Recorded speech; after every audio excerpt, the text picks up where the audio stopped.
સહજાનંદ સ્વામી મહારાજની જય. શ્રી અક્ષર પુરુષોત્તમ મહારાજની જય. ગુરુ હરિશાસ્ત્રીજી મહારાજની જય. ગુરુ હરિયોગીજી મહારાજની જય.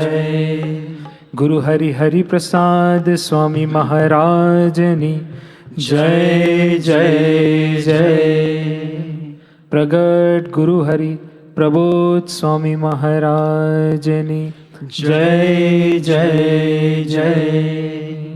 હરિપ્રબોધમ પરિવારની જય જય જય. દાસના દાસ થવાની જય જય જય. આવ્યા અક્ષરધામથી અવનીમાં, જે દેહધારી થયા, આપ્યા સુખય પાર ભક્ત જનને, દિલે દરીને દયા. કીધા ચારુ ચરિત્ર ગાન કરવા, જેણે કરુણા કરી. વંદો મંગલ મૂર્તિ ઉર્ધરી, સર્વોપરી શ્રી હરિ. સર્વોપરી સ્વામી હરિ. જેના દિવ્ય સુદિવ્ય જે ચરિતમાં, વિલસી હરિ તો રહ્યા. સંબંધે થઈ શૂન્ય જે વિચરતા, દાસત્વદારી રહ્યા. આપે અક્ષર સુખ ભક્ત જનને, સુહૃદ બની સર્વદા. એવા સ્વામી પ્રબોધદાસ ગુરુને, ભૂલકા સહુ સેવતા. ભૂલકા સહુ વંદતા. અખંડ રહે ને અંતરમાં, તું અખંડ રહે ને અંતરમાં. મારો સાથી બની મુજ સંગમાં, સાક્ષી બની અંગે અંગમાં. તું અખંડ રહે ને અંતરમાં, તું અખંડ રહે ને અંતરમાં. મારો સાથી બની મુજ સંગમાં, સાક્ષી બની અંગે અંગમાં. અખંડ રહે ને અંતરમાં, તું અખંડ રહે ને અંતરમાં. અતિ અગાધ મહાત્મ તારું, તોય ન પામે પાર. એ મુજથી કેમ પમાર. અતિ અગાધ મહાત્મ તારું, તોય ન પામે પાર. તે મુજથી કેમ પમાર.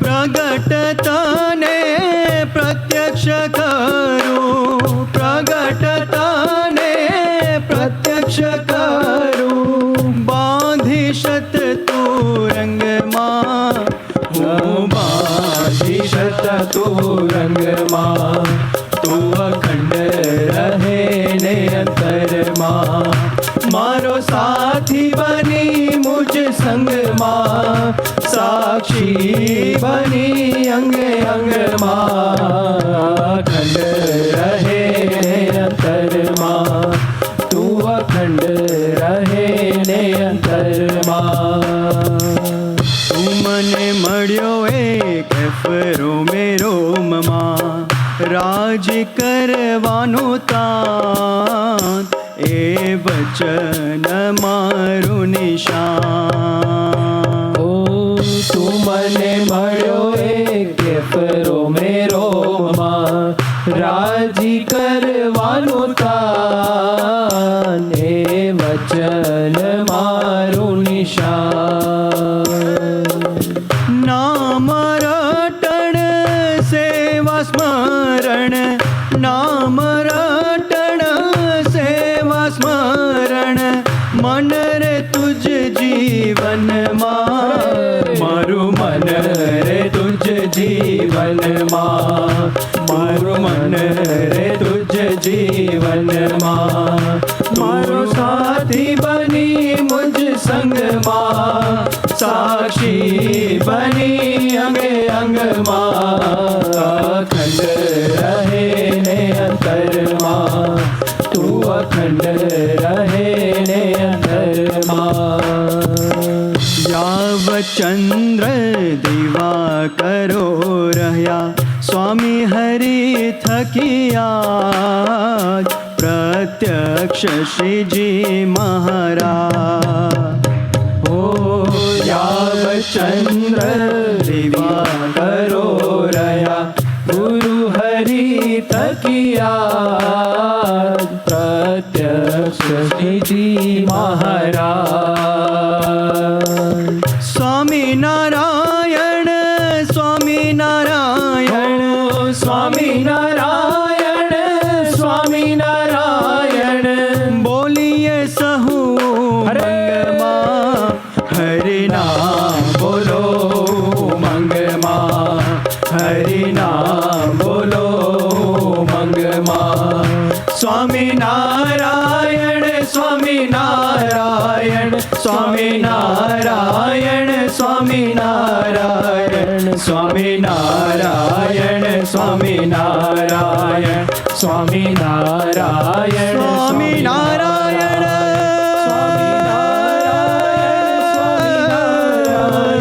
Swami Narayan Swami Narayan Swami Narayan Narayan Swami Narayan Swami Narayan Swami Narayan Swami Narayan Swami Narayan Swami Narayan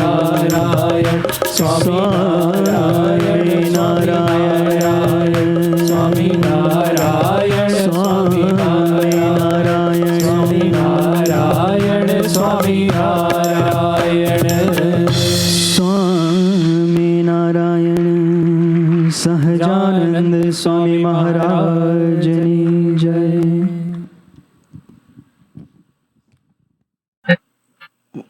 This SYM, who's noticed anything different about this SYM so far? A lot of Mundars are, okay, they're joining online. Very nice. What else? Oh. New boards with the theme. Very nice. Well, there's going to be a lot of new things that we experience in today's SYM and going forward. So we hope that this experience is something memorable for you and you take something away from today's Samanvay Youth Meet. I want to start off with a short story that I read. It was in a book called God's Smuggler. Now, this was in the 1960s. An author was going into a country in which religion was banned, and he was spreading God's words, spreading books. And he documents his narratives. And he shared one very beautiful example, which I think you may have heard, but I really enjoyed it. The example is such that, now, mind you, this person, he's going to different countries and passing out books of God where it's technically banned. And yet he believes that this is important. And so he's kind of risking his life. And in his autobiography, he writes a beautiful story. It says, there was once a boat coming from Europe to America. And it was a big, beautiful boat. People were enjoying it. This was in the early 1900s, and I'm not talking about the Titanic, so this is a different boat. They're coming over, and they hit some rough waters. Rough waters where the captain then announces to everyone that, everyone, please go back to your cabins. We're going to stop serving food, and just go into your cabins, lock the doors, and we're going to weather this storm. And everyone is like, okay. So they go back into their cabins. And after a while, the boat starts rocking. The waves really pick up. Now it's pouring. There's lightning outside. And the way now it's like tilting 20 degrees, 30 degrees back and forth. It's rocking. And there's a lot of people on this boat. Businessmen, lawyers, doctors. It was a very high-end boat. And now they're all worried, what's going to happen to us? And so after a while, they realize something's not right. And so they go to the captain, and they ask the captain, what's going on? And they see the storm, and they're fearing for their lives now. Are we going to make it, or are we not going to make it? And in the midst of all of this, in all of this chaos, everyone's frantic and worried. And you know how people are like, let's go hide in the closet of the boat, although it's kind of irrelevant because it doesn't really matter, but you kind of feel safe. So they're kind of making all these preparations. And there's one small child. And he's just sitting on the dock, on the top. And he's just sitting there very peacefully. And the author of this book, he writes that how could a child, a small 10-year-old child, when it's pouring, the waves are raging, everyone is scared, but he's sitting very calmly. And then he gives one beautiful example. This is a metaphor in life, such that in the midst of raging waters, the waves around us are unpredictable. You never know when the weather can change. And on that boat, there were hundreds of people, and they were all worried, but this one child wasn't worried. So then the question then becomes, and the author poses it in a very beautiful way. What is that one thought that the child had? What is that one mindset that the child had, which other people didn't have, in which as a result, he was calm and peaceful? And he said, it's a mindset of positivity. It's a mindset that whatever's going to happen, it's going to happen for the best. It's whatever's going to happen, you have to just throw it on God's shoulders and just enjoy the journey.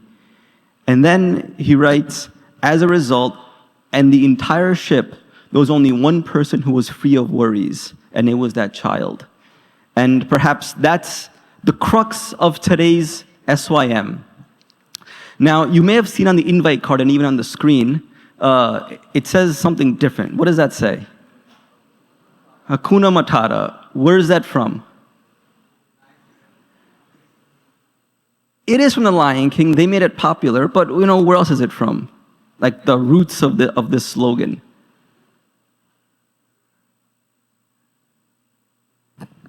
Anyone? I think it's African culture. It's a Swahili language. And so every culture has their saying, where like, don't worry about life. That's a phrase in Swahili, and it literally translates into no worries. And who here has seen The Lion King? I think everyone has heard this song. Who's seen it? Raise your hand. All right, what's the theme song go like? It means no worries for the rest of your days. It's our problem-free philosophy. Anyone seen it in Hindi? anyone challenged to stand up and say these lyrics in Hindi? Anyone? Come on, one brave soul. Right over there.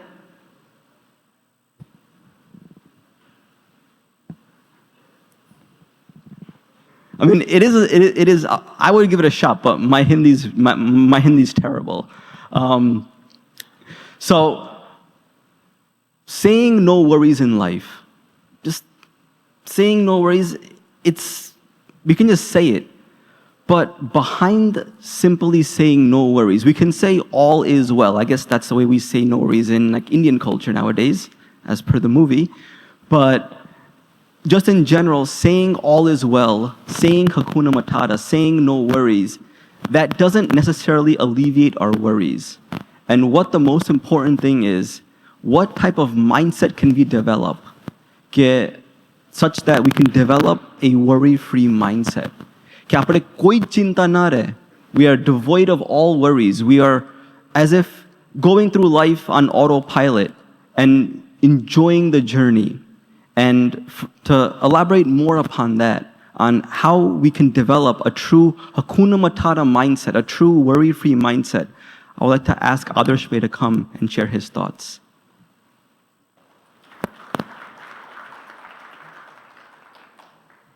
Yes, Narayan, everyone.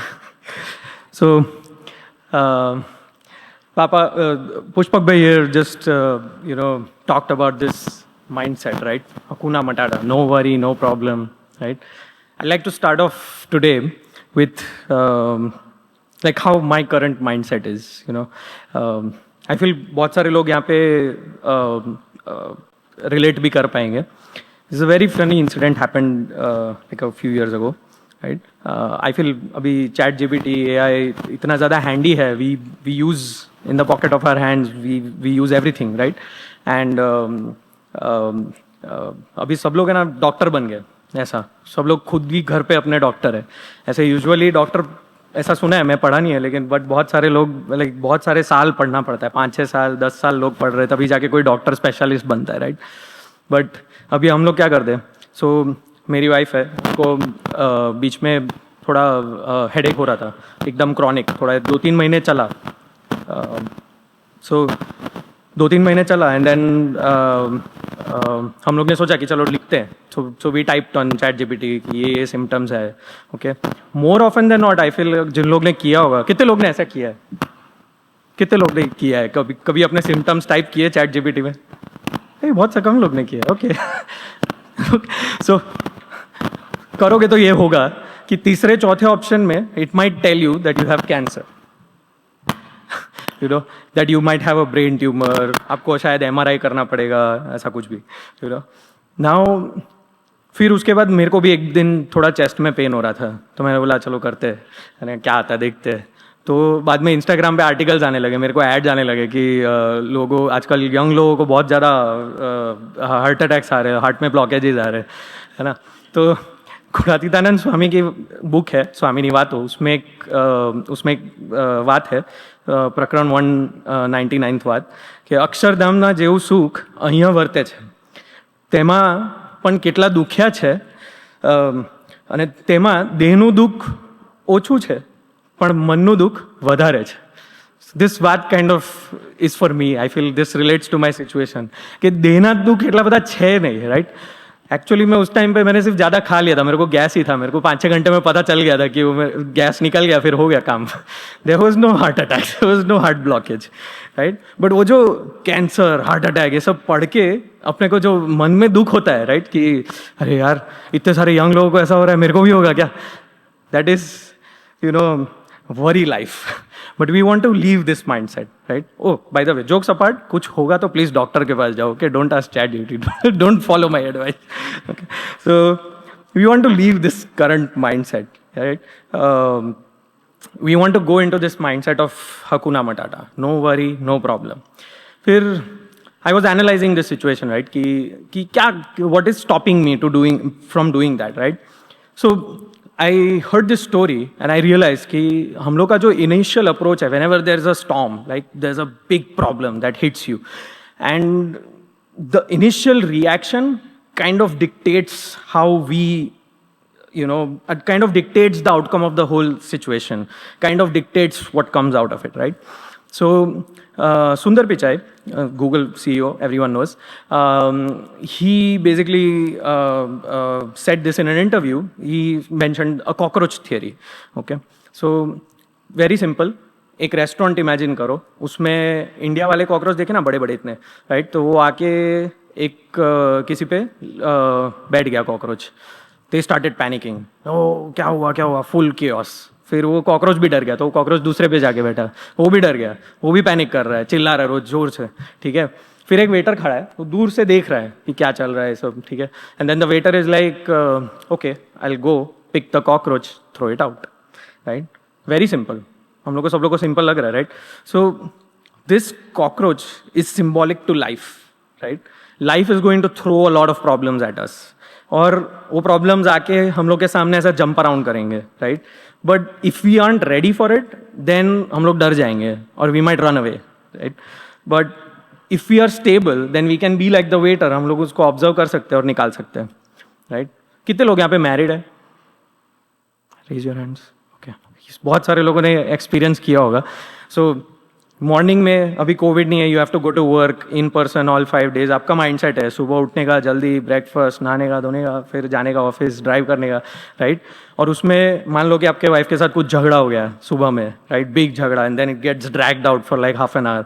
Then you are late for work. बाद में मैं तो गुस्से में होता हूँ, late हो रहा होता तो मैं ज़्यादा लाइक स्पीड लिमिट के 20 miles ऊपर चलाऊंगा. I get a ticket from the police officer, over speeding का टिकट. देन आई रीच, वो एंग्री मोड में आई रीच दी ऑफिस. वहाँ पे बॉस ठीक से बात नहीं कर रहा है, उस पर गुस्सा निकाल दिया, right? And this whole day feels like a big drag, like कितना खराब दिन है ऐसा. And if you think about it, just the first reaction, whatever that problem is, right? In the morning कुछ भी छोटा, कुछ कांच वाच फोड़ा रहेगा, कुछ हुआ रहेगा, कुछ माइनर गलती. If your reaction was different, right, then your would have nice and you could have forget about it, right? So एक book है, 7 Habits of a Highly Effective People, where Stephen Covey, he's the author, he talks about this 90-10 rule of life, right? So 10% of our life is made up of what happens to us. These things are uncontrollable, right? They are unexpected events, bad weather, etc., etc. किसी ने कुछ किया, मारा, ठोका, ऐसा कुछ भी. So that is uncontrollable, right? 90% of what our life is how we respond to this 10%, right? ये अब हमारा पूरा लाइफ इन्फ्लुएंस करता है. I want to like explain this very inspiring story, which is kind of like goes with this thought of 90-10 rule, right? There is this famous surfer called Bethany Hamilton. Okay, she was born in Hawaii in 1990s. Family of surfers, very passionate about surfing. 8 years old, she started participating in competitions. 13 years old, she's doing very good and has a very unfortunate accident. She's in the water waiting for a wave on the surfboard, और पीछे से एक बड़ा सा 14 foot का tiger shark आता है, उसका हाथ खा जाता है. Her hand, like fully, the left arm from the shoulder gets bitten off, right? Now, she starts bleeding and all, but she doesn't panic apparently. She doesn't scream. वो जाके अपने डैड को बोलते कि शायद शार्क ने खा गया है, लगता है ऐसा. So then they took her to the hospital quickly. Doctors ने, उसका 60% blood flow हो गया था, निकल गया था. Then doctors somehow saved her, right? But what about her dream of becoming a professional surfer?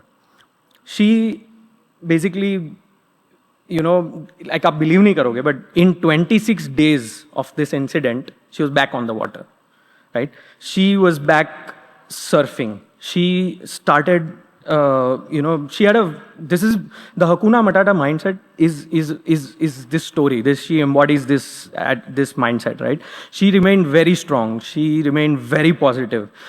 She didn't feel sorry for herself. She was so focused on what she could do rather than what she had lost. At first, ये सब बहुत difficult था, right? एक हाथ से balance करने का, and all. She had to improvise. She had to train very hard. She even designed her own custom surfboard. But she became successful. And to everyone's surprise, just 2 years later, she won a national competition in the US. And then, like 10 years later, she, in 2016, very recently, she even beat the world's #1 pro surfer in the women's category in 2016. Basically, if we look at the 90-10 rule, the 10% happened to her in the worst form, right? Haath chala gaya hai. You are in professional sports. How this is uncontrollable. You can't do anything about it, right? But she chose resilience. Her 90% was resilience to fight, right? She didn't get scared, disheartened. उसने अपना गोल भी नहीं छोड़ा. She did not think कि मैं कुछ और बन जाती हूँ, right? So she went on to become a professional surfer, adapt किया new challenges को, accepted all the challenges that she had. And again, what is truly amazing is what her mindset was, right? कि उसने focus किया कि मैं क्या कर सकती हूँ. What can she do in this situation? And this is really the true Hakuna Matata mindset, right? Ki life can throw a curveball at you, and you can choose to be affected by it or not. But you can also choose to fight. You can choose not to worry about it. You can choose to strive forward. ऐसा ही एक similar प्रसंग मैंने सुना था. मेरे को बहुत relevant लगा था because I was a student here and working, trying, struggling to find a job. And so this prasang is about Parikshit Bhai. I don't know if he's here today, but he's from Virginia Mandar. And so unka backstory is something like he's born into a satsangi family. And Swami ji unke ghar pe, Guru Hari Swami Shri Hari Prasad Swami ji unke ghar pe bahut bari aate the. और one fine day when he was young, he was a child basically, और परीक्षित भाई उनके घर पे स्वामी जी आए थे और स्वामी जी ने बोला कि परीक्षित भाई इज़ अ जीनियस, उनकी चिंता मत करो, वो एक बार वो अब्रॉड जाएगा पढ़ाई के लिए, उसका करियर बहुत अच्छा एस्टैब्लिश होगा, भगवान स्वामीनारायण उस will always look for him. ऐसा तो fast forward a few years, he goes to London to do his first masters. Okay, and he doesn't get a job. London में अपने तरह ओपीटी नहीं मिलता है, तो you have to go back to India. He didn't find a job, permanent job. He had to go back to India. He comes the second time. He comes to Florida, USA, to do a second master's. Okay. As soon as he finishes his master's, he does not find a job, and there's an immigration issue that happened at that time. This was 2009, and he basically did a third master's in New Jersey, right? अभी हम लोग सब लोग यहाँ पे बैठे, बहुत सारे स्टूडेंट्स हैं. जस्ट इमेजिन करो, राइट, कि 3 मास्टर्स करने के बाद भी जॉब नहीं मिलना. How difficult that situation is. Imagine करो अपने आप को. शायद हम लोग ने 1 मास्टर्स किया, यहाँ कि किसी ने किया 3 मास्टर्स? कोई भी? Anyone? I doubt, right? So 3 masters करने के बाद भी जॉब नहीं मिलना, how frustrating that is, right? You can not imagine कि वो इनका माइंडसेट कैसा होगा. What he was getting was temporary contract-based positions, 3 to 6 months, no job security, very high expenses, too difficult. बहुत ज़्यादा चिंता थी परमानेंट स्टेटस यहाँ पे वीज़ा जैसा हम लोग को सब लोग को है, राइट? सो बट ये सब में there was a silver lining कि Swami ji was with him all the time. वो एवरी ईयर समर में जैसे प्रभु स्वामी आते, स्वामी जी भी आते थे, एंड वो उनके दर्शन पे जाते थे. ही मेड श्योर कि वो उनके दर्शन करे. एंड स्वामी जी उनको थोड़ा बात करते थे, and he would be reminded कि जो स्वामी जी का आशीर्वाद दिया था, and he would be like Swami ji उनको राइट माइंडसेट में रखने के लिए हेल्प करते थे, राइट? फिर एक 2009 में देयर वाज दिस विचरण, और तभी रिसेंटली कुछ हुआ होगा, और परीक्षित भाई स्वामी जी को मिलने गए थे, and he talks about his concerns. And then Swami ji जब वो बात कर रहे थे तो उनके बाल में ऐसा हाथ से वो कर रहे होंगे, राइट? सो फिर बाद में उन्होंने उनका बाल पकड़ लिया ऐसे, and then Swami ji says this 2 lines કે ભગવાન સ્વામિનારાયણ ખૂબ સમર્થ છે, કે આ દુનિયામાં કોઈ તાકાત નથી કે જે તારો વાળ વાંકો કરી શકે, પણ તારે દ્રઢ નિશ્ચય કરવાનો છે કે 2 સારા સાધુ અને 4 સારા હરિભગત જોડે દોસ્તી બાંધીશ અને વીકલી સભા અટેન્ડ કરીશ. These powerful divine words, ये जो स्वामी जी ने बोला ना, उनका माइंडसेट फुली चेंज हो गया once and for all, right? अभी आप परीक्षित भाई के थॉट्स देखोगे ना तो ऐसा लगेगा कि वाओ, ऐसा कि परीक्षित भाई ऐसा सोच रहे थे when he was talking about this प्रसंग કે અગર ભગવાન અને સ્વામીજીની ઈચ્છા વગર કશું થતું નથી તો મારે શું લેવા પ્રેઝન્ટ કે ફ્યુચરની ચિંતા કરવી? Why should I worry about my future when Swamiji is the all doer, right? ये प्रसंग उन्होंने एक साल पहले युवा शिविर में खुद बताया था, वेयर ही सेड दिस कि Swami ji has taken me to a level where I genuinely have zero worries regarding my own current situation, zero worries, full hakuna मटाटा.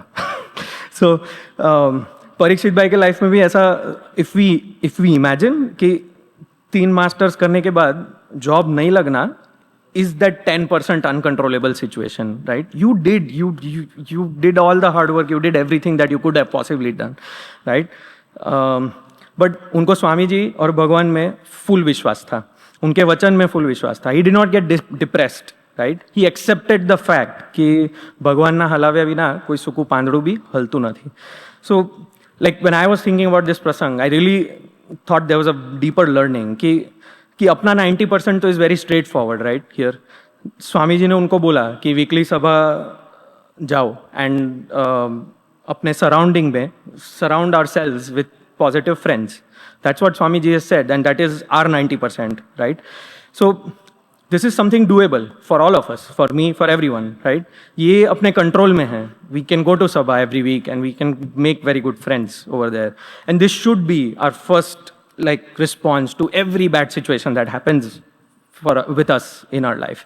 So Parikshit bhai was able to stay in this mindset for like ye prasang 3 masters, so it's like for 8-10 years, right? Ye pura prasang hua rahega, but he was able to stay in that storm with a worry free mindset because he attended sabha. He constantly surrounded himself with all these nice friends that he had who would remind him of this positive mindset. So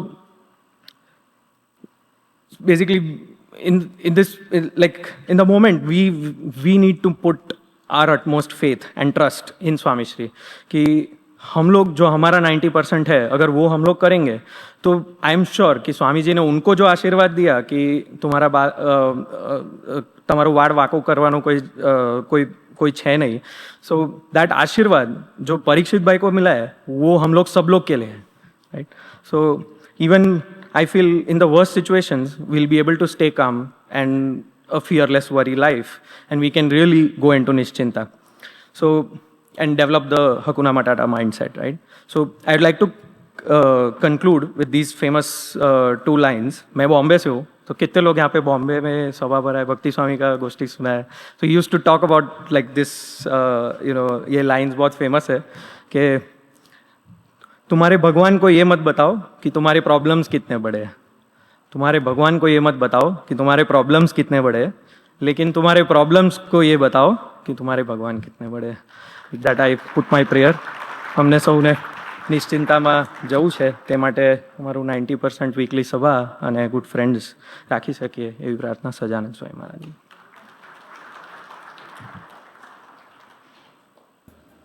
Others we shared many beautiful examples of how we can remain spirited, have a positive mindset in the face of adverse events in our lives. And one thing at the end that I really liked is don't tell God how big your problems are, but tell your problems how big God is. That God is always with us. At this SYM, we are also not alone. At this SYM, we are not alone. Now, let me ask you a question. When you think of the most iconic bridge in America, what do you think of? The Golden Gate Bridge.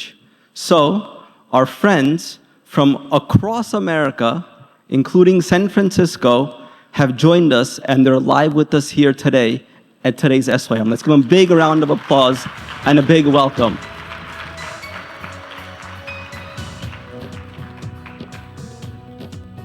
Let's ask the San Francisco Mundard if they can come off mute and express their Jeshaman and welcome into the Samanvay Youth Meet. Sajanand Swami મહારાજની જય. અવાજ આવે છે? Yes. હરી. બધા મંડળના ભક્તોને જય Swaminarayan from Hari સુમિનારાયણ SF મંડળ. અહીંયા સેન હોઝે સ્ટેટ યુનિવર્સિટીમાં અહીંયા 55 જેવા ભક્તો અહીંયા ભેગા થયા છે અને સરસ સમન્વય યુથ મીટનો લાવો લઈ રહ્યા છે. બધાને જય સ્વામી. Also on the West Coast is America's Bollywood, is Los Angeles Mundard. Let's give them a big welcome and ask LA Mundard to come and welcome in the SYM. Can you hear me? Yes. Yeah, Jessamine, we're happy to join all of you. We are around 12 of us here, and a few are stuck in Hollywood, so they'll be soon coming and joining us.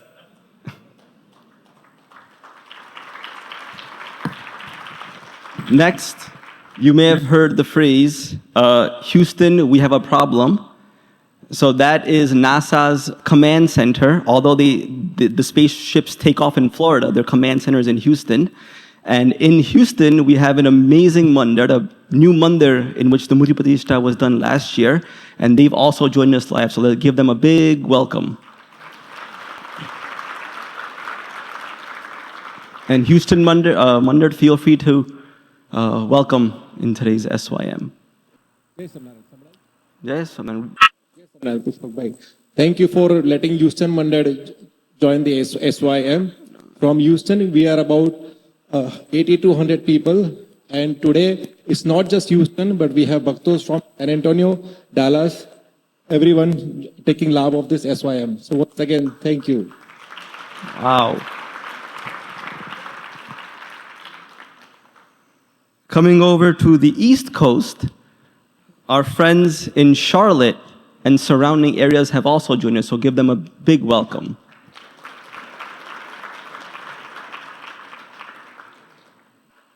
जय जय Charlotte मंडल तरफ से सर्वोच्च शामिल हमने first of all thank you हमने आज से आपका वहाँ हमें आज 50 एक लाख लोगों को हमने स्टेट लाख एक हजार Very nice. And finally, we have our brothers from Virginia also join us online. Let's give them also a big round of applause. If you want to share a few words, you can. Virginia મેરીલેન્ડના ભક્તો તરફથી સૌને જય સ્વામિનારાયણ. દાસના દાસ બનાવશોજી. અહીંયા નીરવભાઈને ત્યાં close to 45-50 ભક્તો Virginia અને મેરીલેન્ડથી ભેગા થયા છે. અને બધા ભક્તોને એક સાથે એક વસ્તુની વાત કરવી છે. બસ એક તું રાજી થા, બસ એક Tu raji tha. બસ એક. Tu raji tha. Thank you. જય Swaminarayan. Jai Swaminarayan. Welcome. Doesn't this feel like one very big family today? From all the way from East Coast to West Coast. So, one amazing thing, well, many amazing things happened over the past month since our last Samanvay youth meet. And these events were extraordinary, inspirational, and have never happened before. Not here in India.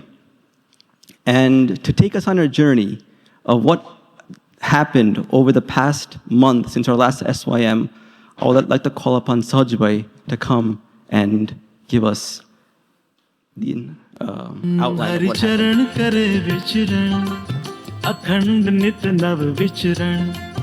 देश विदेश विचरण अथाक अविरत विचरण हरि चरण करे विचरण अखंड नित नव विचरण देश विदेश विचरण अथाक अविरत विचरण विचरण विचरण विचरण. સજાનંદ સ્વામી મહારાજની જય. હરિપ્રસાદ સ્વામી મહારાજની જય જય જય. પ્રગટ ગુરુ હરિ પ્રબોધ સ્વામી મહારાજની જય જય જય. વિચરણ વિચરણ વિચરણ હરિ કરે અથાગ વિચરણ. ગુરુહરિ અત્યારે ગુરુહરિની કાર આવતી હતી તે એવું લાગતું હતું કે ખરેખર પ્રબોધ સ્વામીજી સભામાં પધારી રહ્યા છે.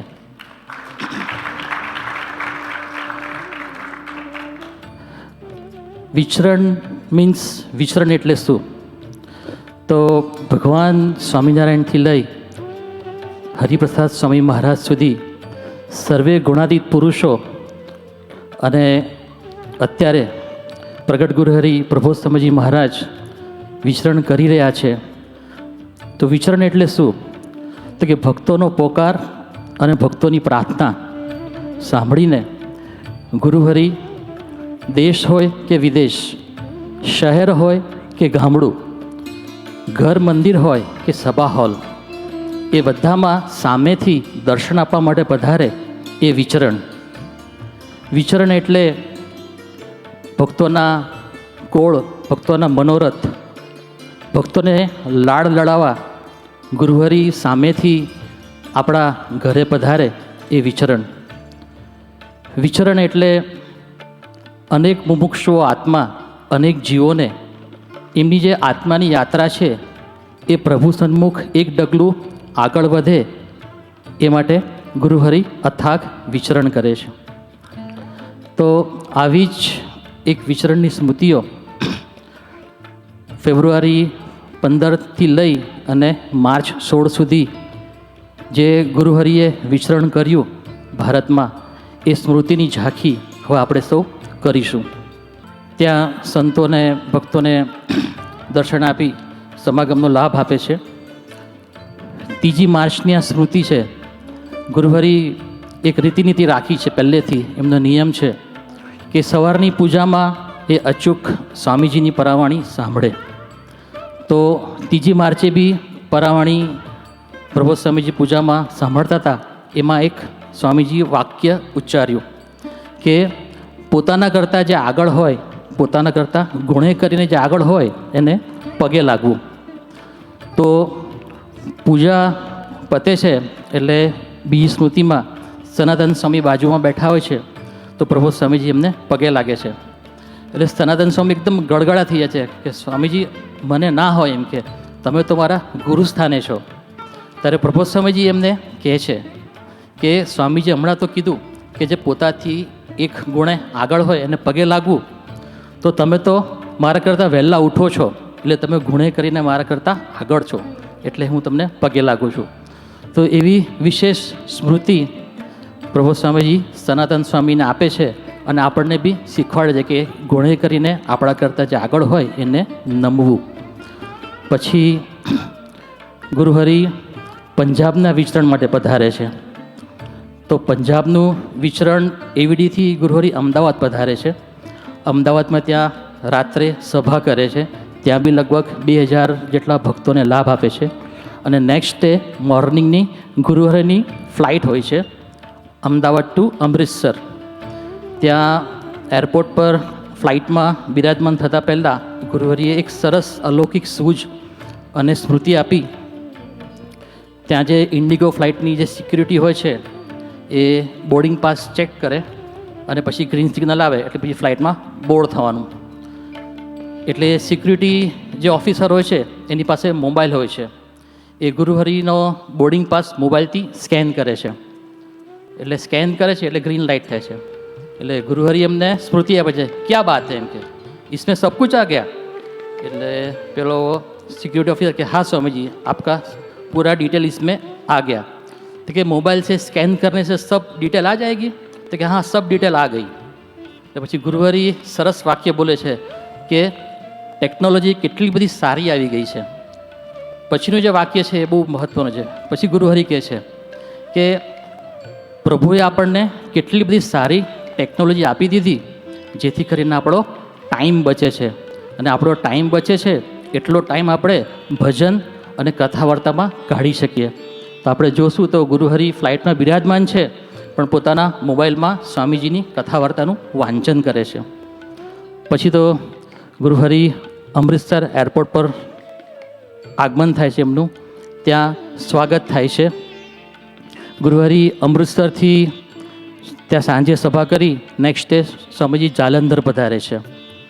જાલંધર મોટી સભા કરી સ્વામીજી મોઘા પધારે છે. મોઘામાં પણ મોટી સભા કરી સ્વામીજી લુધિયાના પધારે છે. આપણે બધાને કદાચ આ ગામોના નામ ખબર હશે. આ બધું પંજાબમાં નામ આવે બધા. પછી ત્યાંથી ભટિંડા પધારે છે. ભટિંડાથી પ્રભુ સ્વામીજી ફરી પાછા મોઘા પધારે છે. આ જેટલી બી જગ્યાએ પ્રભુ સ્વામી જાય છે એ દરેક જગ્યાએ એમનું જે રૂટીન છે, સવારની પૂજા, સવારનું વોકિંગ, બપોરનો ઠાકોરજીનો થાળ, કે પછી સાંજનું વોકિંગ, સાંજની આરતી, કે પછી રાતનું વોકિંગ, આ જે એમનો નિત્યક્રમ છે એ તો એઝ ઇટ ઇઝ છે. સાથે સાથે પધરામણી કરે છે, ખાનગી કરે છે, સભા કરે છે. મોઘામાં હોળીનો ઉત્સવ કરે છે. ત્યાં આગળ ત્યાંના ભક્તોને પ્રભુ સ્વામી અક્ષર રંગે છે અને ખૂબ જ અલૌકિક સ્મૃતિ આપે છે. અને છેલ્લે મોઘાથી ચંદીગઢ પધારી અને 17મી તારીખે ગુરુહરિ પાછા ઈવડી પધારે છે. તો આ હતો ગુરુહરિનો 1 મહિનાનો જે વિચરણ, એની સ્મૃતિ અને એને રિપોર્ટ. પણ આ વિચરણ દરમિયાન ગુરુહરિએ મોઘા ગામમાં એક અલૌકિક ગોષ્ઠી કરી, એક સૂઝ આપતી ગોષ્ઠી કરી. એ ગોષ્ઠી આપણે નિહાળીશું. સહજાનંદ સ્વામી મહારાજની છે.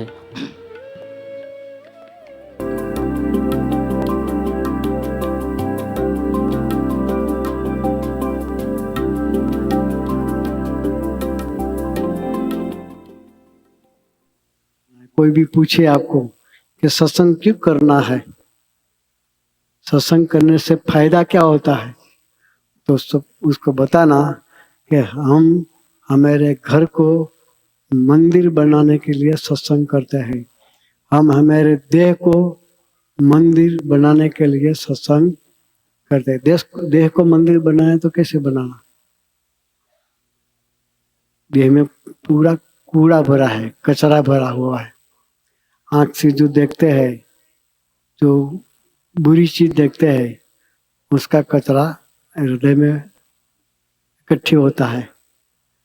कान से बुरा सुनते हैं, वो सब कचरा हृदय में इकट्ठा होता है. और जीभ से जो खाना खाते हैं, कुछ नहीं खाने लायक खाना खाते हैं, शराब पीते हैं, वो सभी संस्कार आत्मा के ऊपर इकट्ठे होते हैं. वो सब गंदगी है. क्या है? गंदगी है. गालियाँ बोलते हैं, शराब पीते हैं, नॉनवेज खाते हैं, ये सब गंदगी है. गंदगी आत्मा के अंदर लगती है तो आत्मा के अंदर भगवान बैठे हुए हैं. कौन है? भगवान बैठे हुए, वो अंदर से निकल जाएंगे. अंदर मंदिर बनाना है. अंदर को एक बात बताकर मैं मेरी सेवा पूरी करता हूँ. एक भाई साहब लंदन से स्वामी जी महाराज के मंदिर में आए हुए थे. ऐसे उसको स्मोकिंग की आदत थी, बीड़ी पीने की आदत थी. ऐसे चेन स्मोकर. एक बार सिगरेट जलाया, वो सिगरेट पूरी होते पर उससे ही दूसरी सिगरेट जलाकर पीते थे. चेन स्मोकर बोलते हैं ना. ऐसे वो व्यसनी था सिगरेट का. मंदिर आया था, ऐसे तो जल्दी से छूट नहीं जाती. एक कमरे में उसको बिठाया गया था, वहां बैठकर सिगरेट जलाया. ऐसे मंदिर में एक मूर्ति लगी हुई थी योगी जी महाराज की. स्वामी जी महाराज के गुरु योगी जी महाराज है, उसकी मूर्ति दीवार में लगाई हुई थी. तो भाई साहब मूर्ति सामने देखकर बीड़ी फूंक रहे थे, उसकी धुएं ले रहे थे. जब शॉट लगाया सिगरेट का, उसके धुआं जब बाहर निकला तो वो मूर्ति की आंख ऐसे करने लगी. ये फोटो है ना, उसकी आंख ऐसे बंद करके बंद कर दिए. तो वो भाई साहब सोचने लगा कि क्या है, सही है, ये मूर्ति है कि लाइव है. ये मेरी बीड़ी की धुआं से वो नाखुश हो रहे हैं. बाद में उन भाई साहब ने आंख बंद करके दूसरा शॉट लगाया तो हृदय के अंदर भगवान का दर्शन हुआ. मूर्ति जो बाहर दिख रही थी वो मूर्ति अंदर दिख रही। अंदर वाली मूर्ति ने ऐसे करके चालू किया, धुआं से परेशान होते हैं ऐसा दर्शन हुआ। तो भाई साहब ने सोचा कि ये धुआं अंदर हृदय के अंदर जाता है, हृदय के अंदर भगवान की मूर्ति बैठी हुई है और निकल जाएगी। तो उसी समय उन्होंने इस सिगरेट को बुझा दिया। उस दिन से मरने तक कभी उन्होंने सिगरेट पिया नहीं। उसने सोचा कि हृदय के अंदर भगवान है, तो ऐसे हम व्यसन करेंगे तो भगवान चले जाएंगे, तो ये मंदिर कैसे होगा? मंदिर के लिए तो भगवान अंदर बैठे रहते तो मंदिर रहेगा, तो अंदर भगवान तो है ही, तो हम इस भगवान को बाहर निकलने का मौका नहीं देना चाहिए। इसलिए हमें कोई व्यसन नहीं रखना है।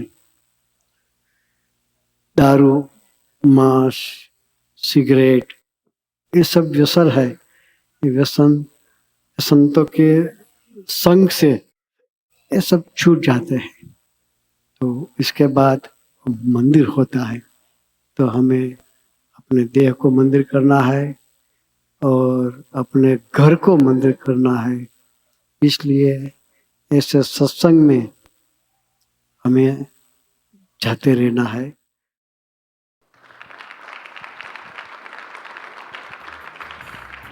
And there you have it. Guru Hari Prabodh Swamiji's Vichran in a crisp 10-15 minutes. We got to look at all the steps that he took. He went to Punjab. He did Goshti. He took many steps and he continues to take such steps to give us spiritual intelligence. But now we're switching gears. We're talking artificial intelligence now. Now, we have had a couple artificial intelligence showings right up here.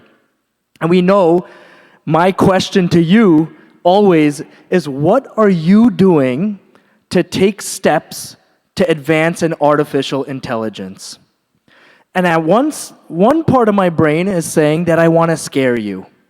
I want to scare you and say, if you are not using AI in your day-to-day job, life, career, you're falling behind. The other side, I do want to inspire you that there are more than 1,000 AI apps out there, and there are tons that are being built daily on productivity, efficiency, writing emails, how I could talk to my boss better, for your career. And every single one of the top CEOs have said, if you are not using AI in your day-to-day job, you will fall behind. So the purpose of this session is to introduce to you new AI tools that are seriously powerful in your life. Jeetbhai is going to talk about Google Notebook LM. We did a short introduction about it. These are the top AI tools. If you're using ChatGPT and you think that's enough, you're wrong. It's the minimum that you should be doing. Nowadays, you could take a picture of your refrigerator and tell an AI to say, can I make darbat sak out of what's in my refrigerator? You could take a picture of your refrigerator and say, what Indian food can I make since my wife is not home today? Okay? There are many things and examples that you can use in AI.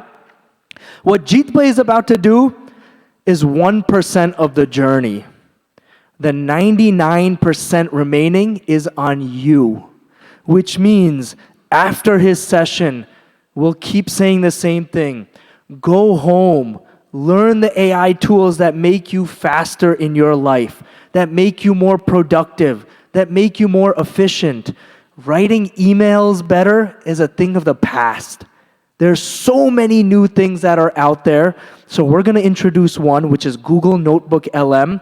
Super powerful tool. I'll give it to Jeetbhai to do it. So please give him a big round of applause. Thank you, Anandbhai, for the refresher. So just to give you guys a little more context of what we discussed last time, we spoke about Notebook LM. And what is Notebook LM? Notebook LM is a special kind of AI tool that lets you upload your own documents. It lets you upload your own slides, transcripts, videos, and then you can ask questions and explore ideas based on that particular content. Think of it as your own personal assistant that you can train and ask questions on exactly what you are studying about or whatever you're doing pertaining to your task that you have at hand. Before we get more into details, just a quick refresher of what the tool looks like. So this is what it looks like when you just open it on the web. This is just a untitled notebook. And just to give you guys a quick refresher, I'm going to try something here. I'm going to upload the last SYM's YouTube video. I have all the links copied here, so I'm not wasting much time. So as you can see, when you open the part where you want to upload stuff, it lets you upload files as PDF, text files, markdown files, audios, MP3s. You can add documents from your Google Drive. You can add links that are websites, or you can add YouTube links, or you can even paste content here.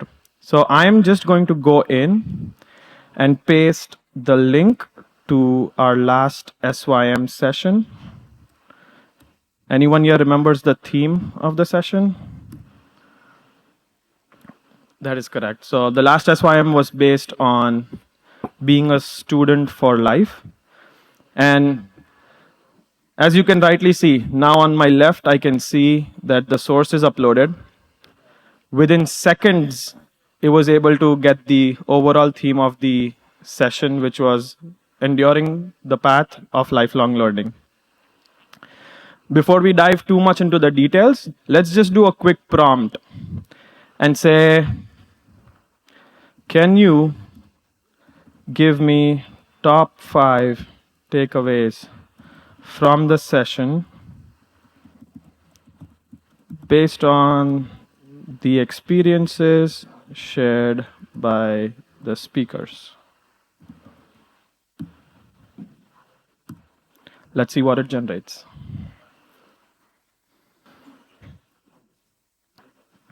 All right, so we have our top 5 takeaways. One was embracing lifelong learning with a clear purpose, finding lessons in everything and everyone, cultivating humility and learning from all. That's where Deepak Bhai started talking, and he shared some really good examples of his own life.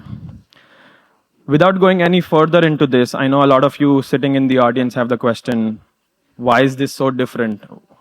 You can do the exact same thing on ChatGPT, right? How many of you all have that question here? All right. Let's take the same question and now put it into ChatGPT. I have a blank ChatGPT open right here, and I'm going to provide some information.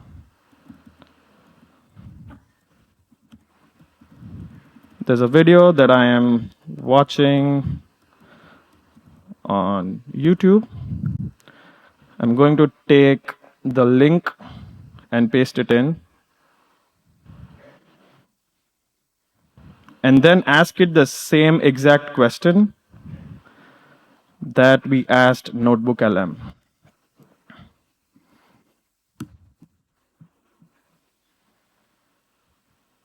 There is the answer. So ChatGPT currently does not have the ability to directly access or watch YouTube videos.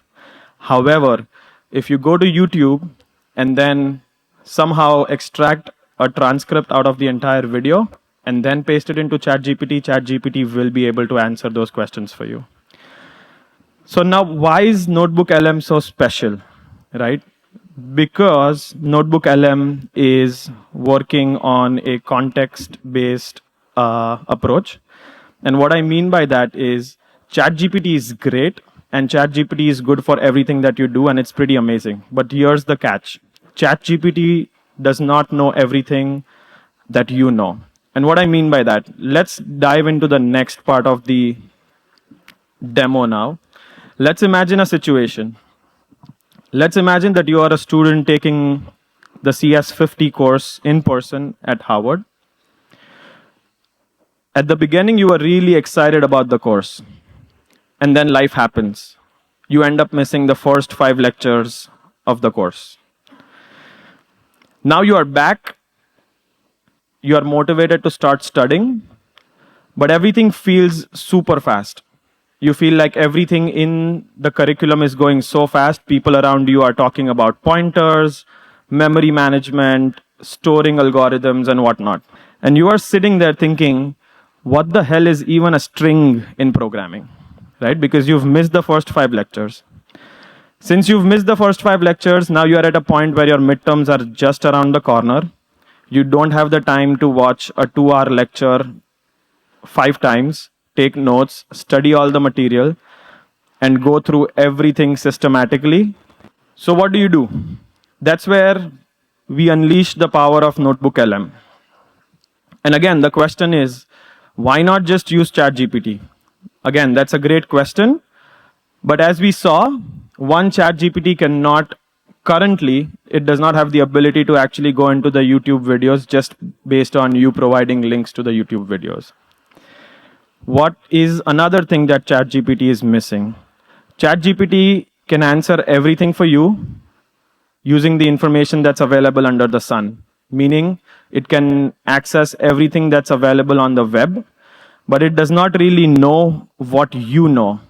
And what I mean by that is, it does not have the memory to understand what lecture are you sitting in, what's the content that is being shown in that particular lecture, and what are the slides that are associated with that lecture. So let's open a new instance of Notebook LM.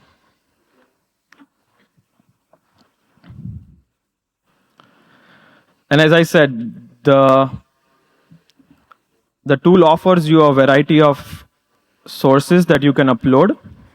What I have done personally is I have downloaded all the slides associated with the 5 lectures that we've missed.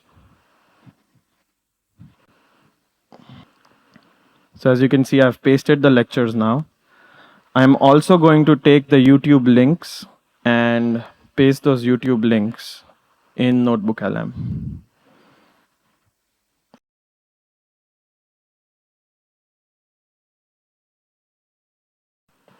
And it takes a few minutes to actually understand everything that is being fed in.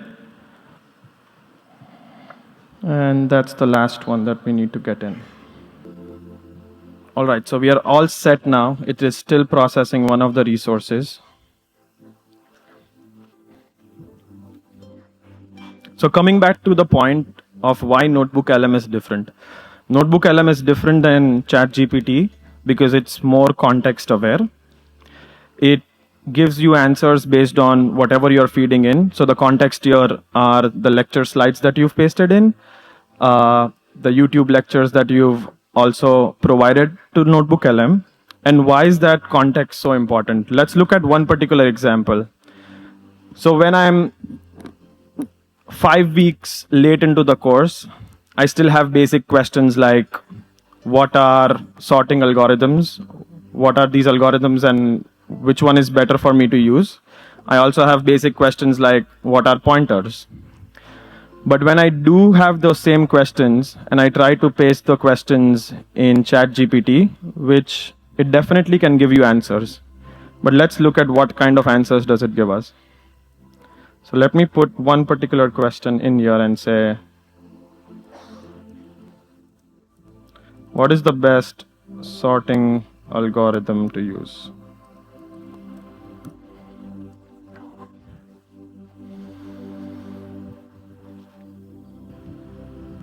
So as you can see, and as I previously mentioned, ChatGPT is great. But now currently, it's giving me answer for everything that's under the sun, everything that is available on the web. It mentioned 8 different sorting algorithms, but I don't even know if all these sorting algorithms were covered in the course. Now, when I take the same question, go into Notebook LLM, and paste it in here, look at the power of what context does in AI. So now, the response is only limited to the three algorithms that were discussed in the class. It's only talking about selection sort, bubble sort, merge sort. Not only that, it also gives you an answer and says your merge sort is significantly more efficient than the other algorithms that were discussed in the class. So it has a good amount of context now, and it's limiting your responses to just that particular context. And now your argument would be, why do I need context? Why can I not just paste the same question, provide context to ChatGPT in my text question that I'm putting here, and probably then ChatGPT will give you the right answer. But the question that you want to ask yourself is, if you're taking an entire course and you plan to use AI as an assistant, are you going to constantly keep on specifying and pasting your context over and over again? It's a small time save, but when multiplied over multiple prompts, it does come out to be a sizable amount of your time. So not saying that ChatGPT is better or worse than NotebookLM, but the point is, for the purpose that we are trying to solve here, this tool works much better than ChatGPT. Let's try another example. Let's ask it, why are pointers so important in programming? Because at this point, you don't have any clue of what's happening in the class. So let's type in another question.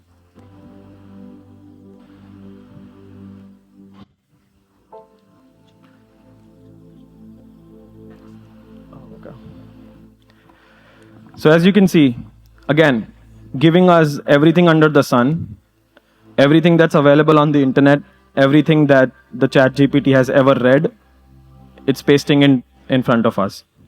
What you really need is a context-based response. And when you put the same information in here, now it's going to specifically reference the context that you've pasted. And as you can see, it's also mentioning a few examples that were discussed in the class, exactly how they were discussed. So that was the whole point of showing and demoing this tool today, is why context is so important in AI. And let me give you a general life example, right? If I'm going to somebody and saying, what should I wear today? The answer is, you could wear a jeans or a t-shirt.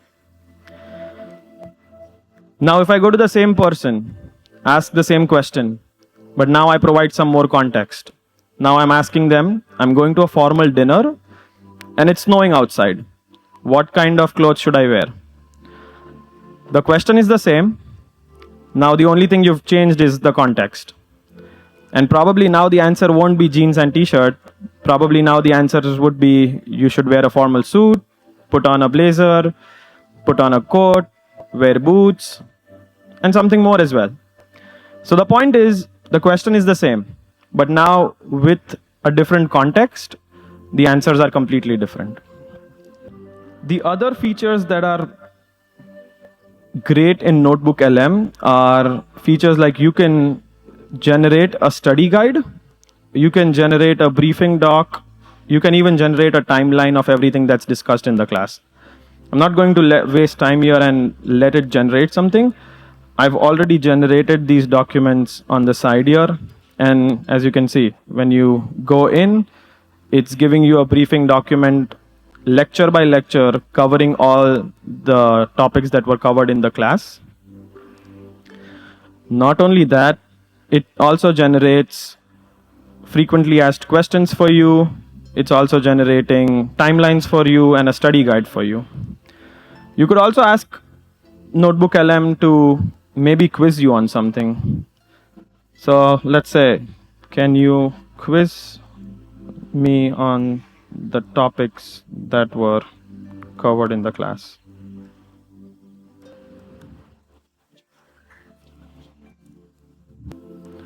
All right, as you can see, based on a lecture by lecture approach, it's giving you the questions that you could use and prep for the quiz. Now, this was just one example. What I did in the background was, as Adarsh Bhai was speaking here, I recorded an audio version of everything that he spoke about. Let's use that and see if Notebook LM can give us a takeaway based on everything that Adarsh Bhai described. So I've already uploaded the source right here. And let's see if Notebook LM can give us 5 takeaways.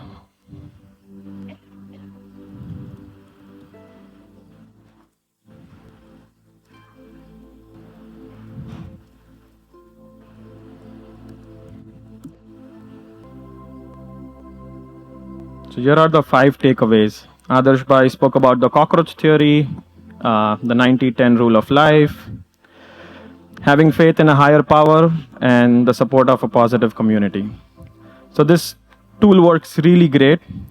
Moreover, Adarsh Bhai spoke in Hindi and some of it was in Gujarati, but you can see how beautifully the tool transcribes everything that he spoke about. It's 90% correct or 95% correct, but it's much better than you writing down what he spoke manually, right? The last but not so used feature, but I think it's really powerful, is you can actually ask this tool to generate a podcast for you based on everything that you've supplied. So based on the last Samanvay youth meet that we had, which was based on being a student for life, I have generated a podcast. Let's see how it looks. Okay, so we're diving breakthroughs come from, like those weird little side projects. Absolutely, and Gmail is a great example. Let's see what practice. Okay, so we're diving deep today, and it all started with this this Samanvay youth meet. Yeah, and this idea, you know, they kept coming back to this concept of like being a student for life. Oh yeah, definitely. That was a central theme throughout. We've got the transcript from the event. Yeah. And we're gonna kind of try to break it down, see what practical wisdom we can pull out of it, right? Yeah, absolutely. There were some really inspiring stories and some real nuggets of wisdom. Idea of needing to just get through school. Like, okay, just got to get through 10th, then 12th, nail college, and then, you know, life's going to be easy. Yeah. Like, yeah.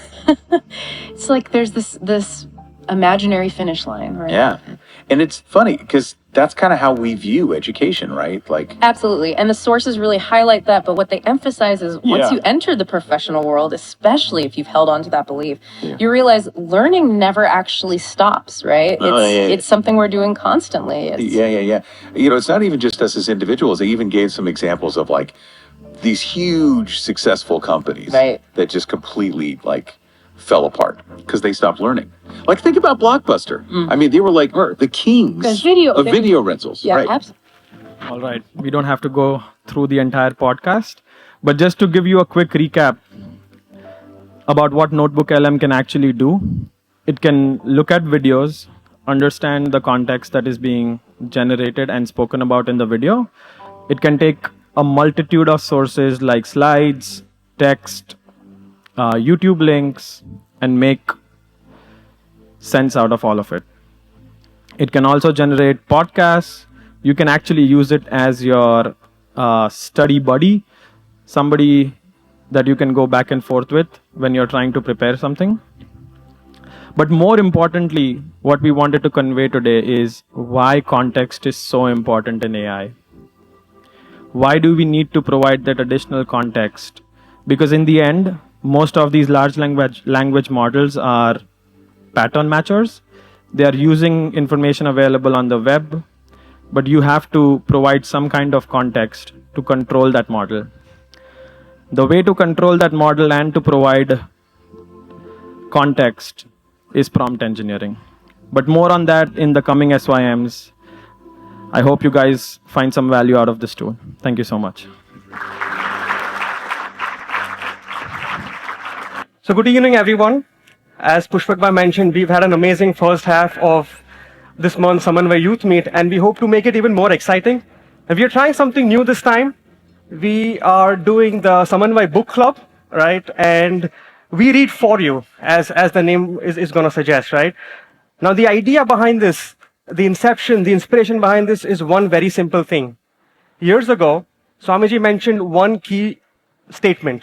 He said that every youth must become a voracious reader, right? And his bhavana was that there's a lot of good content out there, there's a lot of good books out there, a lot of good authors out there that come up with really good best-selling books that we all can learn from. There's lessons from it that we all can take with us and imbibe those in our day-to-day lives. And that's the bhavana behind this. Today I'm joined with, by Samir Bhai, Bansi Bhai, as well as Sapan Bhai.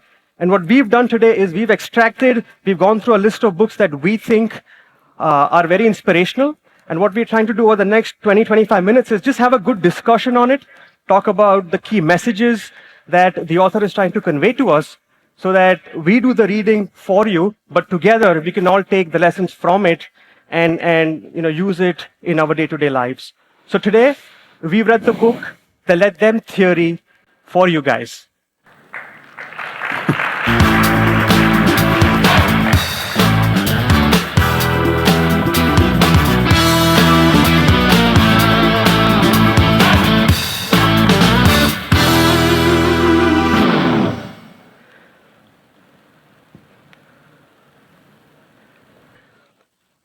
So before we get into the book, just a little bit about the author Mel Robbins. A lot of you may have heard of her. She's an extremely successful podcaster. She's a motivational speaker. She's a former lawyer. And in her early 40s, she was going through a really, really rough time in her life. She was almost $1 million in debt, she and her husband. They were struggling to put food on the table for their family, for their 3 children and for the both of them. And one fine day, she just got up and she thought of turning her life around. There's a few key concepts that she imbibed in her life. One of them is the let them theory. And what she's trying to say with this book is she's encouraging a mindset shift. And she's saying that stop caring about what people around you think, right? There's not much you can do about it. You can't control what they think, their actions, and their judgment. You do what you think is best for you. And through this mindset, she's trying to imbibe the perspective that no matter what happens, you don't have to care about them, right? Their opinion, their behavior, their judgment is more of a reflection on who they are, not on who you are. So with that, she says, there's a lot of strength you can gain from it. You can channelize your potential in a way that you focus on yourself without really caring about them too much. And then she says that once you imbibe this mindset, it's going to be easy for you to focus on your peace. You feel more freedom, as a result of which you can focus on your growth and your happiness. So with that, I just want to open it up. Samir, I'm going to talk to you about it. We all have read the book. Some key messages that you think resonate with you when she talks about the let them perspective. Yeah, thanks, Mihir Bhai. Just kind of thinking about where this book came, I feel like it came at the right time for me, especially professionally in my career. Recently at work, I've switched roles and I have a new manager. We've probably all been there where you're trying something new, you have a different experience with different types of managers, and it's one of those where as I made this transition into the new role, obviously I was excited at the time. But I've run into a manager that's very, what can I say? He definitely has a sense where everything is important. And work is the top thing that you must care about. So it comes off sometimes as if, what he's saying is the most important thing to do, and work has to be the most important thing for me. So this book really came at the perfect time, right? So like Mel Robbins says, let them, right? If he wants to care about work, or even my coworkers want to care about work to that extent, let them. Right. I can't really control that. But what I can do is not let that fully consume how I go about my day. So with that, I've been just trying to apply this recently. Doesn't mean it's going to happen overnight. Right. But one thing that I've noticed is, let him act the way he needs to. If work is the most important thing for him, that's okay. I have other priorities while I'm working. I'll make that my main thing, and then I'll make sure I focus. But afterwards, I have other things to care for. I have family to go about and really be my focus. So that's really what I'm trying to do in at least this recent situation. Book came at the perfect time. Yeah, and that's a really nice take on the book. And you just mentioned family, so I think another place this let them theory really applies is like friendships and family. And I know Samir, by you're a dad of two. I personally am a dad of two, and I think it applies in our daily routines. Every morning, the four of us in the house have to get up and get ready, and there's a lot of chaos in that. And we all got to take a shower. We all got to do puja. And in that, my daughter Kalyani loves to decide on what clothes she's going to wear. And now this is always a 20 to 30 minute battle on what can I wear, what she likes, and what we think is appropriate for her. And so we go back and forth. And she says, "Nah, mara nati peru." So of course we got to argue with her. And in that moment, we're just wasting time. We're using all of our morning energy where you're just the most energized. And it's kind of like setting off our day in the wrong direction, right? And so this is a nice, I guess, opportunity after reading this book to just say, let them or let her. And of course, it's not that, we just let her wear whatever. Obviously, you have to take things into consideration. But, am I really spending the time in a valuable way where, is it really worth fighting with her over this day after day after day? If she wants to wear pajamas to school one day, let her, let it happen. So, yeah, I think it applies even on a daily basis with family. It's about letting go, I guess, right? Yeah. Not having to control everything, but let people do whatever they want. I don't want to waste my time, right? Agreed. I think another place that this comes into place is the judgment of others. I think we spend a lot of time and energy thinking, what will other people think? Loko shu kaise? Yeah. And that is not only stressful, but it takes a lot of our energy. And it comes in various forms. One form it could come is you're at work, you have a great idea. You really want to speak up, but you're scared that if you say something, your boss may hold it against you. There's something that you really want in the house. You're scared to say something in case somebody else gets hurt and to avoid hurting their feelings. And I think the thing that she kind of starts the book out with, the quote she starts the book out with is very powerful. So on page 17, she starts the book out saying, if you're struggling to change your life, achieve your goals, or feel happier, I want you to hear this. The problem isn't you. The problem is the power you unknowingly give to other people. And I think that's so powerful because all of us feel like we're the main character in our story, but the truth is, we're not the main character in other people's stories. And so it's not as important as we in our minds have it set out. Yeah, no, I agree. So about the whole judgment piece, right? I think I struggle with it even today. It's been a struggle for me over the past few years as well, where anything that I do in the back of my mind is like, what will he think? What will she think? Will they think like, okay, why is he posting this? Why is he posting that? If it's a LinkedIn post, if it's an Instagram post, if it could be as simple as a story as well, right? It's about, okay, all of my actions are certainly trying to seek validation from others. And I believe she mentioned in her story as well that when she was starting out, like I mentioned, she was struggling in her early 40s. And she's like, I had this wonderful idea. But every time I went to put that LinkedIn post, the social media post, I had to delete it because I always had this fear in my mind that what will this person think? Will I come across as being an imposter? And then she's like, one fine day I just woke up and I put it out there. And a few years later, she's where she is right now, right? So it's just about taking action in terms of, okay, they can think whatever they want. I'm not here to change it. I'm not here to control it. But what I can do is continue forward with my actions. Yeah, and she waited 2 years to actually make that post, and now she's got a successful podcast. She's written a few books, and all it took was, that one step on her part. Yep. Yeah. So that's. I was go gonna ahead. say, I think like one of the things that like she mentions also is like it's not gonna come easy, right? Just because I say let them doesn't mean it's like drop that minute, right? So you have to battle and keep applying that, right? So 2 years, right? She wrote it, she did it, she erased it, And then she finally did it. And then Right. now look where she's at as a result of it. Exactly. So this is a good segue. And I think Yeah, go ahead. sorry, I just want to mention one more thing. I think one beautiful thing is about this is that it applies to even the little things we do on a daily basis. Like even when we're in a WhatsApp group, we hesitate to Yeah. post a Yep. message. Or our friend circle, we hesitate to post a picture or whatever it is.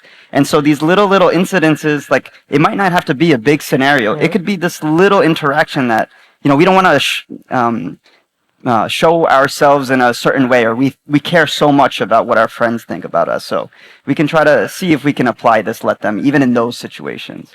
I think the most common thing is Maro post like na kare, like kare. I don't know what's going on, and that wastes your time also, right? So it's a good segue into the next topic, right? Let them is one part, but the main part, I think, in her book is what follows after. That let me, that is where she says true power is. Okay, no matter what people think, no matter what they say about me, I need to focus on my journey and I need to take control of my life. So just let's talking about let me, right? Let me take action. Anything that stands out in terms of, a good lesson from this book? Yeah, I'll talk about a personal example. After graduating from my bachelor's, I had a bit of a bumpy start from a career perspective. I had worked about 6 months and I got laid off. So here I am, 22 years old. Thought I had pretty good grades, thought I had done everything correctly, and I'm unemployed. So reality kicks in, right? And that unemployment ends up lasting 10 months. But the thing that really helped me during that moment was accepting the scenario as is. And that had to do a lot with the company I had through Mandir, the mentors I had, again, through Mandir, that forced me to accept the situation as is. I wasn't going to be able to, get on laid off, right? The situation was what it was. And my energy went into being more constructive. So I would try to set up time with professionals to just talk, pick their brain, learn lessons from them. I would spend time updating my resume. How can I become better? I would craft responses for interviews, okay? I have 5, maybe I could have 10 scenarios. And so when my time came, it would be easier to kind of convert that. And it was a very, very vulnerable point in my life. So it could have been very easy for me to just, wane in my sorrow, right? And let it be as is, but I wasn't going to change the past. And so the let me kicks in. You control what you can. You're not going to be able to control the fact that, you don't have a job. You're not going to be able to control the fact that somebody's upset with you. You're not going to be able to control the fact that, you didn't deliver on an expectation. A lot of those things, are people's perceptions, right? But you can control on getting better. You can control many other things. And so when you divert your energy to that, I think the let me piece really plays. Yeah, I think it's really about taking that next step, right? And letting that kind of build some level of momentum. I can't imagine what that situation must have felt like, but if 10 months is a long time, right? So going through that struggle, but taking that next step, working with mentors, finding other people to really connect with to really get you to the position where you're at today, right? That it comes with that next step and building on that momentum. That's one thing that I really like that she brought up in the book. What can I do now? What can I work on for myself without really controlling the rest of the situation? So it was a really good point. And the one thing I think is she encourages you to get out of your comfort zone. And what I noticed in the book is she talks about neuroscience, she talks about psychology, she distills everything for us, and then she gives you actionable items in terms of here's what you can do. Even if it goes against your own principles at times, your own comfort zone, your own ego, she's like, you got to do what you got to do. That's on you. Yeah, and Mihir, but you mentioned ego there. So there was one example as a student. It was my last year of undergrad, And, I just had, I think I was taking 4 classes and just needed to pass those 4 classes to graduate, right? And so you're at near the finish line. And I was going through a tough time with just mentally through like a relationship, personal relationship. And so that was really distracting me from my schoolwork. And so there was this one class I was taking, Stats for Business.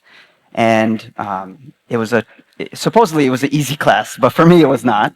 There were 2 exams, the midterm and the final. And so because of all this stress that was built up and I was not able to focus on my schoolwork, I completely bombed the midterm. And it was so bad where I needed to get like a 93 on the final to pass.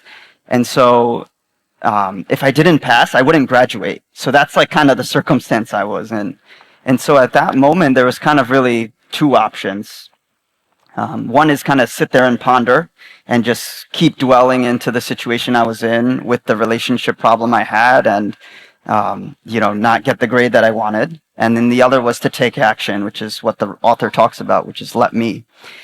And so luckily for us, we have friends here at Mandir and they were also going to Rutgers. And so AJ Bhai, Atmiya Bhai, he had taken this class before. And now if I look at him, he's a great friend of mine. But he's a few years younger than me.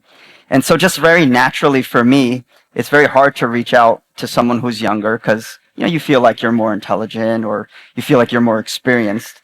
And so he was someone who took the class. And so that was like, I had to fight my ego there to actually reach out to him. And so fortunately I did, and I reached out to him and he sat down with me for 3 to 4 hours and we went through all these various problems and, props to him to spend that time with me through his day to day. And after going through that, I got some confidence and then eventually taking the exam and getting the grade to pass, barely pass and graduate. So I guess like having good friends like you mentioned, Bansi Bhai, I think that helps you or helped me achieve the let me in this scenario. I really like what he said about letting the ego go, because usually that is the first step. There's an aspect of, I know this. I'm good at this. Yep. I shouldn't have to do this. And if all of us were perfect products, that would hold true. But the truth is we are all a work in progress. And, that is kind of the first step, letting that ego go. Where can I get better? And what can I do in this moment? Bansi, you're a success story as well, right? I don't know about this part of your life, but typically when I see Bansi, it's about, a guy that had a degree in finance. He finished his CFA. He got an MBA from Stern. He worked at a big consulting firm and now is on the entrepreneurial journey, right? But little do people know that there is struggle behind that as well. And I guess this book kind of teaches you that, okay, no matter, what you're going through, there are tips and tricks that you can use for you to take control of your own success, your own journey, your own happiness, your own growth.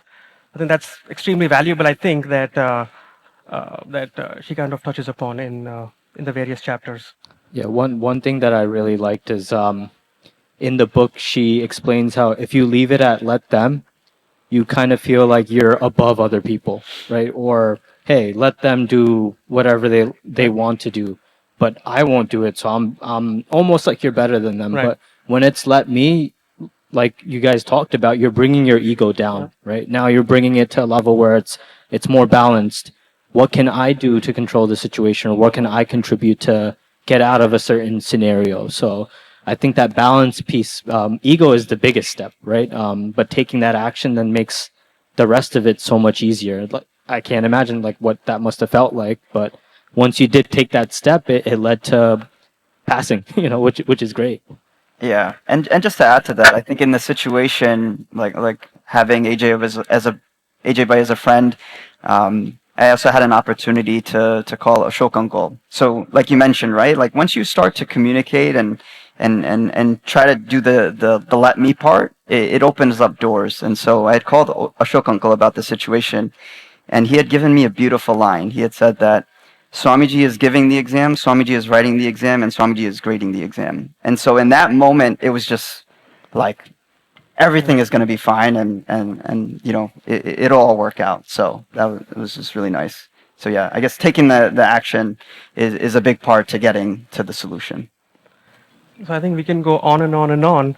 And I think there's a lot of good lessons coming from this book. So if I had to ask you guys, right, what's maybe a one-liner that we can walk away from today from this book? What comes to mind? I think the thing that comes to mind, and it's kind of building on her first book, which is the 5-second rule, is the concept of choro. So let them, let me. I think in Gujarati there's this amazing word, choro. And the practical thing that you can do, she talks about counting from 5 down. So 5, 4, 3, 2, 1. It gives you a moment to relax. And then she says, let them. But I think for me, it's choro. And then that allows you to reset your energy and focusing then on let me. And I think it's just the message that Swamiji has been, and Prabhu Swami continues to give us today as well. Like, jene je karvo e kare, my focus is going to be on what I need to do. And I think the more important thing is that I'm doing it for me, not for others. If I come here and do seva, that's for me, not because I'm going to be noticed or someone's going to watch me and then, have say a prasang on stage and stuff. I think it's more about I'm doing it for my own self, right? I think if that is the mindset that's behind any action that you do, it's more long-term, more sustainable, rather than tweaking your actions to suit other people's kind of judgments and needs, right? So with that, so there's a lot of different lessons that we can talk about. The one thing that I think we should mention is that she talks about let them and let me, but we're all very fortunate that we have the let him piece as well. Everyone sitting here has the let him piece. That yes, we cannot care about what people are doing. We got to focus on what I need to do. But after that, what's next? What's next? So for us, it's let him take care of the rest. As a result of which, we come back to the theme of this SYM as well, that we'll get to a journey of Hakuna Matata and truly being worry-free. So with that, again, thank you so much for listening to us. Before we close, the next book that we plan to get to you guys is Atomic Habits by James Clear. So I guess we have maybe a month or two to read up on this. So yeah, I'm hoping you guys found this as insightful as we did, and hoping to come here and talk about something else next time around. So thank you.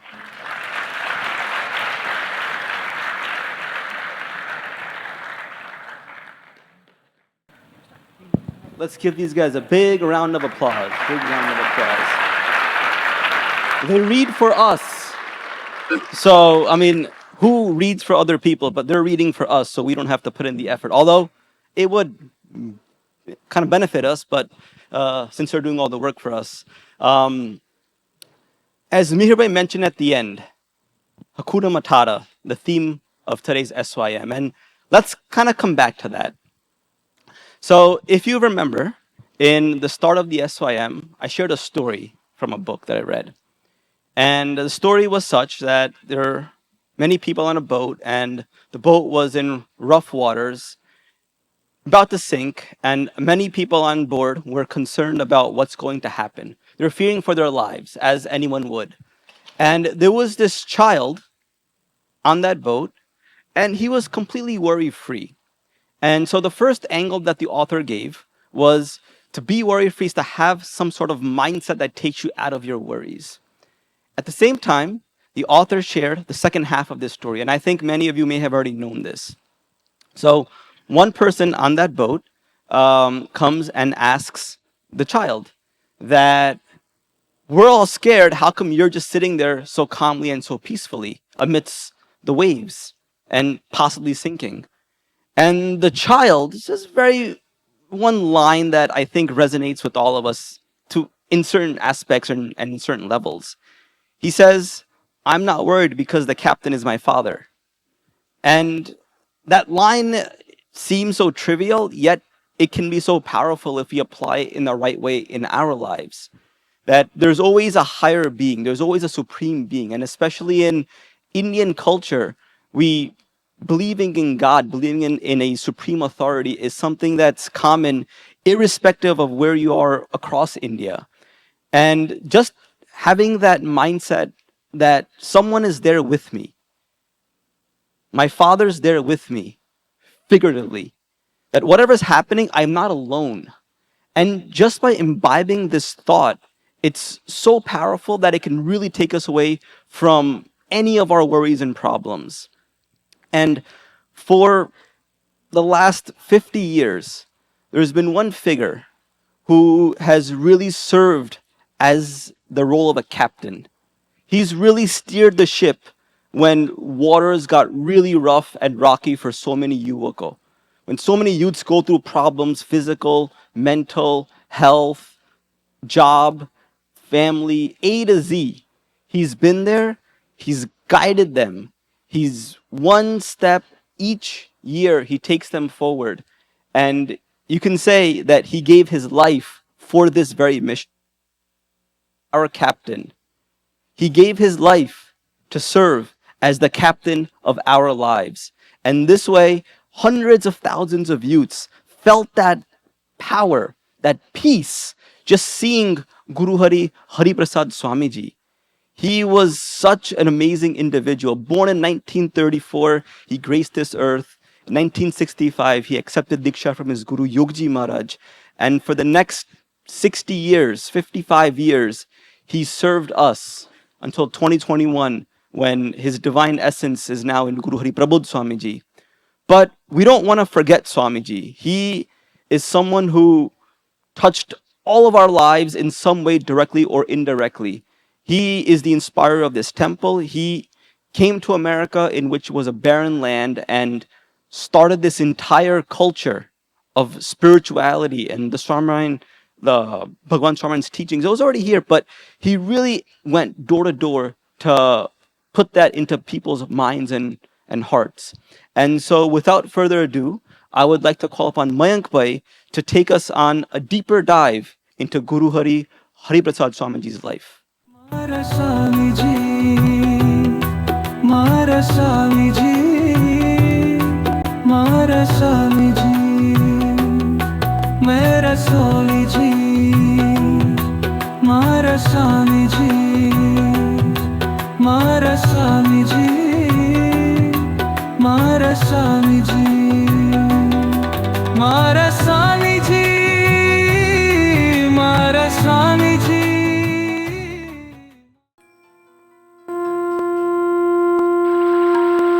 આપણે શું થવાનું છે? આપણે સૌએ સહજાનંદ સિંહ થવાનું છે. યોગી મહારાજનું હૃદય.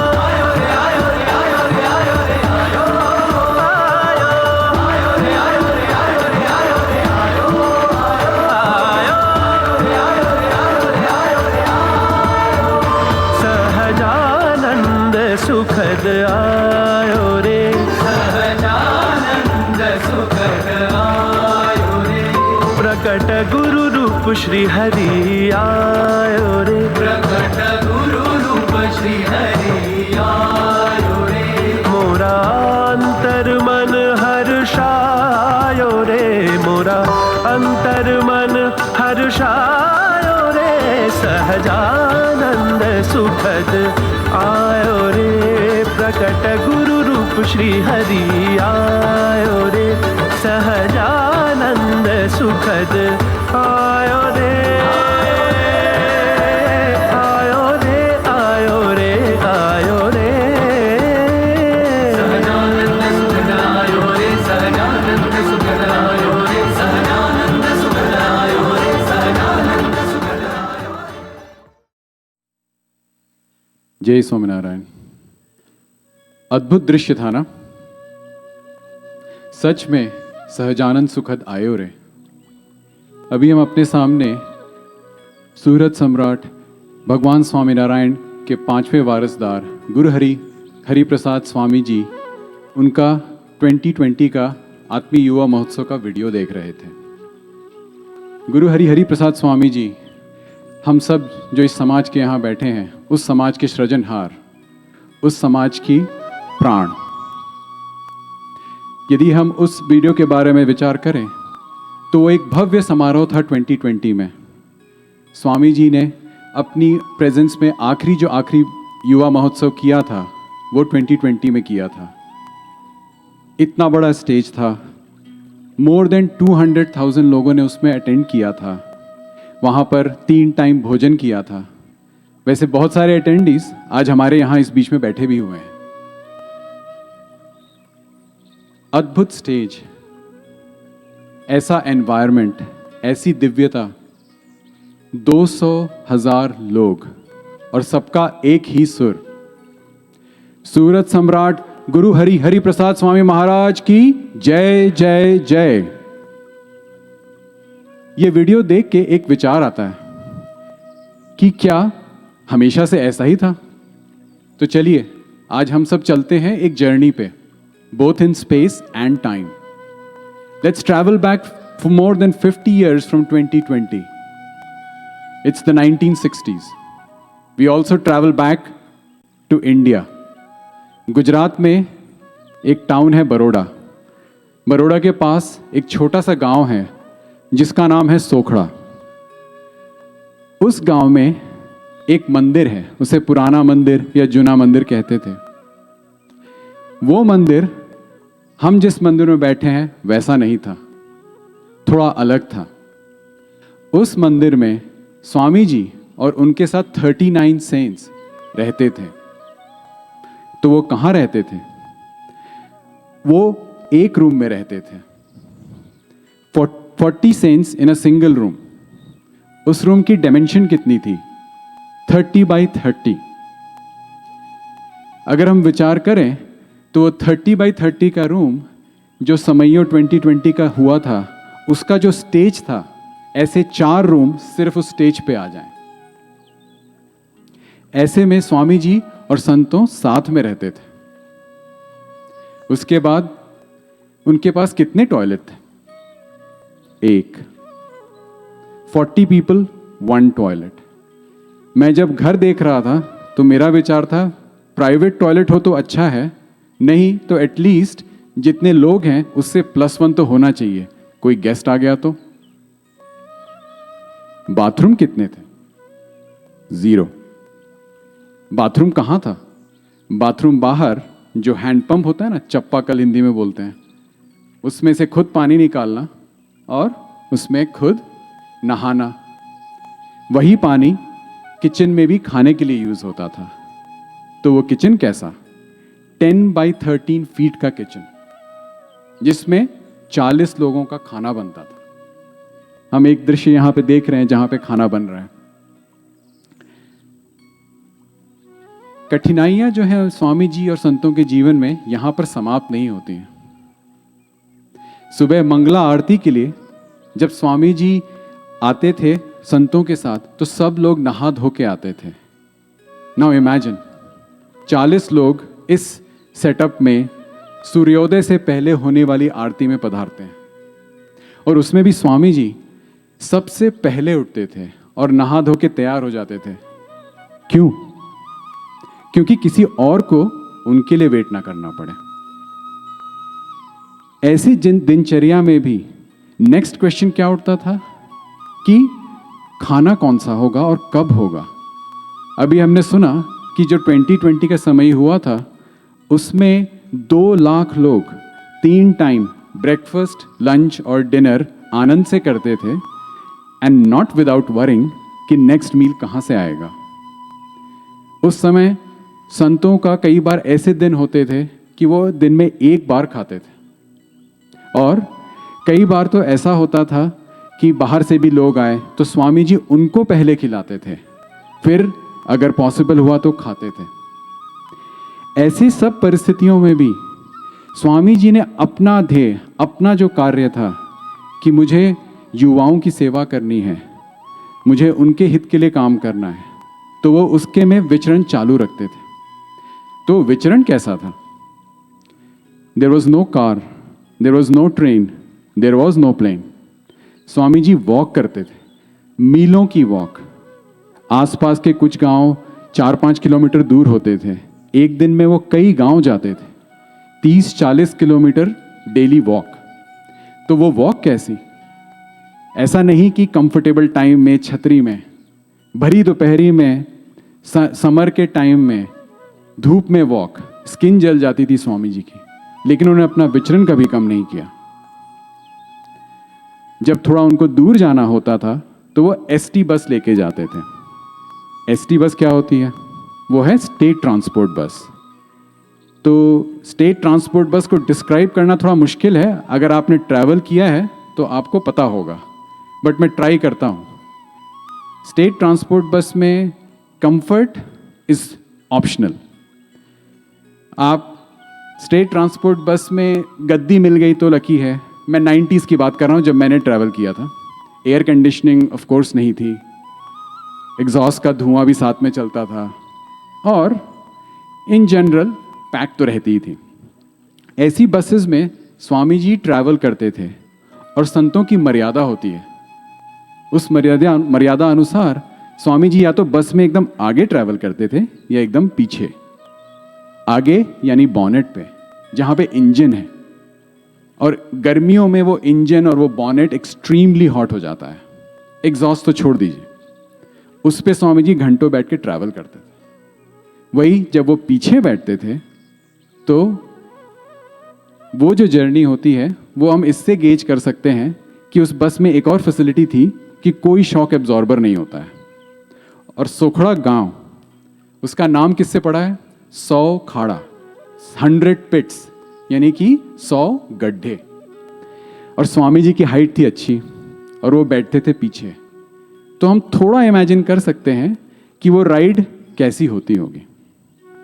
कुछ साल बीते, कुछ हरिभक्तों ने सेवा में स्वामी जी के लिए एक एम्बेसडर ली। उस एम्बेसडर का एक निकनेम था, धक्का मार गाड़ी। उस एम्बेसडर पे हरिभक्त कहते हैं कि स्वामी जी ने जितना डिस्टेंस बैठ के किया होगा, उससे ज्यादा उसको धक्का मार के किया था। ये सारी जो चीजें हमने देखी स्वामी जी के जीवन में, ये बहुत सारे ऑब्स्टिकल्स थे, बहुत सारे प्रॉब्लम्स थे। स्वामी जी ने लेकिन क्या किया? स्वामी जी क्या करते थे? स्वामी जी इन सब के बावजूद रोज 5 बार संतों के लिए गोष्ठी करते थे, उनकी आत्मा के उत्थान के लिए। अपने गुरु गुरु हरि योगी जी महाराज, उनकी महिमा की, उनके गुरु शास्त्री जी महाराज की महिमा की, और कैसे उनकी कृपा से हम साथ में हैं, इसकी बातें करते थे। इतने सारे डिस्कम्फर्ट्स थे, उसके बावजूद भी वो अपने हरिभक्तों को आशीर्वाद देते थे कि आपकी मुश्किलें टल जाएं, आपके जीवन में जो प्रॉब्लम्स आ रही हैं, छोटी बड़ी, उसको सुनते थे, उसका समाधान करते थे, उनको टालने के लिए आशीर्वाद देते थे। स्वामी जी ने अपना जीवन ऐसे जिया कि he did not let these obstacles change his course of action. जो उनका ध्येय था, तो उनका ध्येय था युवा सेवा, वो इन ऑब्स्टिकल्स ने कभी चेंज नहीं किया। फिर एक प्रश्न उठता है कि स्वामी जी अपने जीवन में उस समय, अभी तो हम देखें कि स्वामी जी कितने खुश नजर आ रहे थे, आनंद में लग रहे थे, वो समय कैसा था? स्वामी जी उस समय भी उतने ही आनंद में रहते थे। तो ये प्रश्न उठता है कि कैसे इतनी प्रॉब्लम्स के साथ कैसे हम स्वामी जी इतने आनंद में रहते थे? तो ऐसे ही किसी हरिभक्त ने उनसे पूछा कि स्वामी जी, इतनी परिस्थितियों के पश्चात भी आप आनंद में रहते हैं, तो ऐसा क्यों, ऐसा कैसे? तो स्वामी जी ने कहा, મને બાપા ઉપર વિશ્વાસ છે, એ આપણે સાથે જ છે ને આપણો અહિત નહીં કરે। बापा पे मुझे पूरा विश्वास है। बापा उनके गुरु गुरु हरि योगी जी महाराज, ये आपने साथे छे, वो हमारे साथ ही हैं और वो हमारा कभी भी अहित नहीं करेंगे। हमारे जीवन में हमेशा ऑब्स्टिकल्स आते हैं, कभी रहते हैं, कभी नहीं रहते हैं। अक्सर हमारा फोकस उस ऑब्स्टिकल पे होता है कि कैसे हम उसको सॉल्व करें, बट ऑब्स्टिकल का सॉल्यूशन हमें निश्चिंता, नो वरी नहीं प्रदान करता है। वो कैसे होता है? उसकी कुंजी स्वामी जी ने इस वाक्य में हमें बताई। स्वामी जी का ये अटूट विश्वास था कि मुझे योगी जी महाराज मिले हैं, मेरे साथ जो भी हो रहा है, जो भी ऑब्स्टिकल्स हैं, जो भी सर्कमस्टांसेस हैं, वो मेरे लिए हितकारी हैं। मुझे सिर्फ और सिर्फ अपने गोल की तरफ आगे बढ़ना है। तो आज स्वामी जी के श्री चरणों में यही प्रार्थना है कि मैं अपने जीवन में ऑब्स्टिकल्स और प्रॉब्लम्स की तरफ का परसेंटेज ऑफ फोकस कम करके स्वामी जी के जीवन की तरफ बढ़ा सकूं। यही प्रार्थना सहजानंद स्वामी महाराज की जय।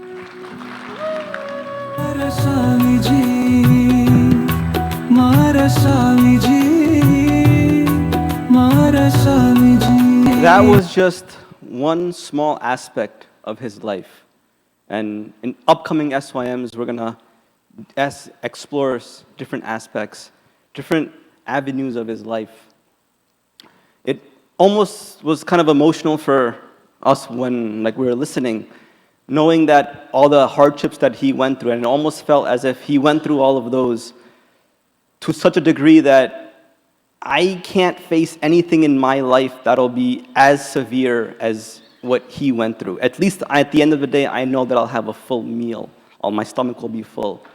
And just knowing that our guru went through such extremes and had that positivity that Bapa je kare e mari sathe che ane kyare maru ahit nahi kare.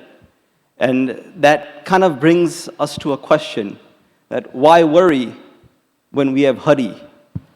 આપણી પાસે હરિપ્રસાદ સ્વામીનો સાથ હોય, ગુરુ હરિ પ્રબોધ સ્વામીનો સાથ હોય, તો why should we ever worry?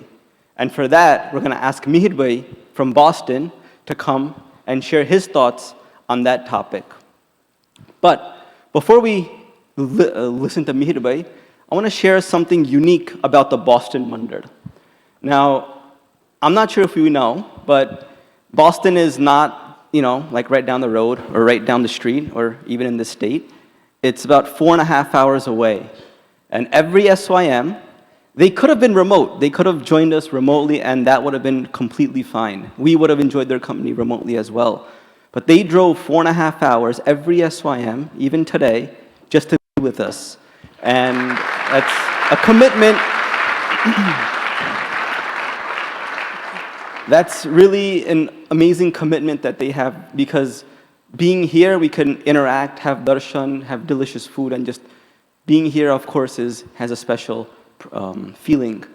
Now, Mihir Bhai, he is the youth leader of Boston Mandir, and I want to share one small example of just how much he cares for the youths. So, just backstage, or before we were talking, and Vidyut Bhai, he shared with me that for youths in Boston, they call Mihir Bhai before they call the police. So he's like their 911. And I'll give you one example. So sometimes over the past 3-4 years, we've been having this Samanvay youth meet. And sometimes on a 4-hour drive back, they get back around like 2 o'clock maybe, just because it takes time and they have to drop people off on the way. And so over the last few years, a total of about 3 to 4 cars have gotten into accidents and have been totaled. Fortunately, no one's been really hurt. But the funny thing is, and I shouldn't say funny, but the funny thing is, the first call that they make when they get into an accident is not to the police. They call Mihir Bhai first, knowing that he's going to pick up. Mihir Bhai then says, don't call me for this, call the cops first, and then, I'll be there. I'm coming. But he's literally their 911 for everything in life, from a car accident to any problems that they have. And he wholeheartedly serves them. He gives them all of his time. And today, I'm very honored to have him come here and speak. He's very accomplished, works at a very big company, great position. Even professionally, he's an inspiration. So, Mihir Bhai, yes. Why worry when we have Hari?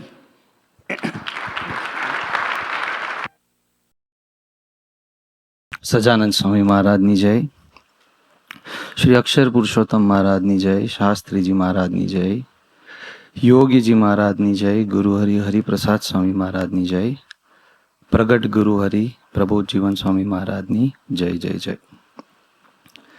સભામાં પધારેલા સૌ મુક્તોને મારા અંતરના જય Swaminarayan. While researching for this topic, why worry when we have hurry, I came across a Sanskrit shlok. And that shlok goes like this. Chita chinta samani ukta. Bindu matra visheshtaha. Nirjivam dahati chita. Sajivam dahati chinta. So I was exploring what is this. અને હિન્દીમાં કે મરાઠીમાં ચિતા means fire અને ચિંતા means worry. But the only difference between both of them is a dot.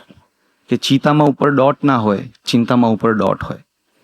This shlok says, નિર્જીવમ દહતી ચિતા, કે કોઈ પણ non living object હોય, એ fire જે હોય, ચિતા હોય, એનાથી એનું દહન થાય. પણ સજીવમ, લિવિંગ ઓબ્જેક્ટ, એ લોકોનું દહન ચિંતાથી થાય. Such hazardous is this worry. એટલે હું જરાક રિસર્ચ કરતો હતો અને એનાલિસિસ કરતો હતો કે કેટલા પ્રકારની ચિંતા હોય. તો કદાચ મારા લાઈફનો વિચાર કરું તો બે પ્રકારની ચિંતા મને નડે.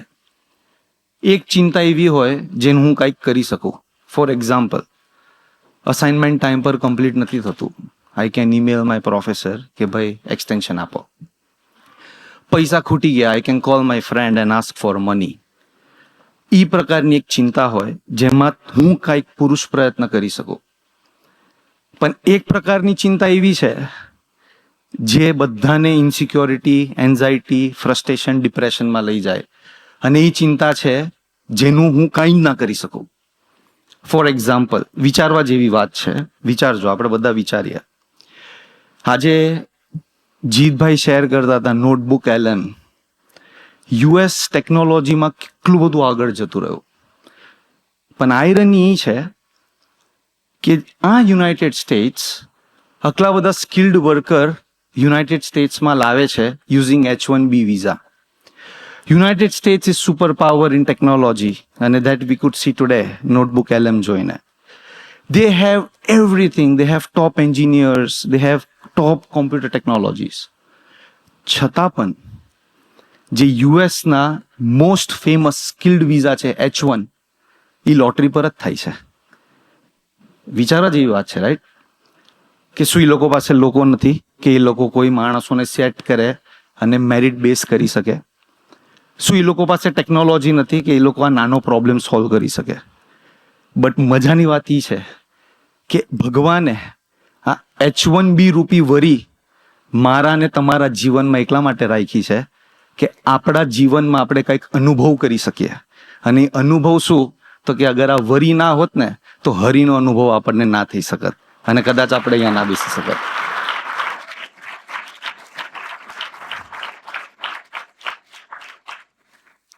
જરાક પાછળ જઈએ.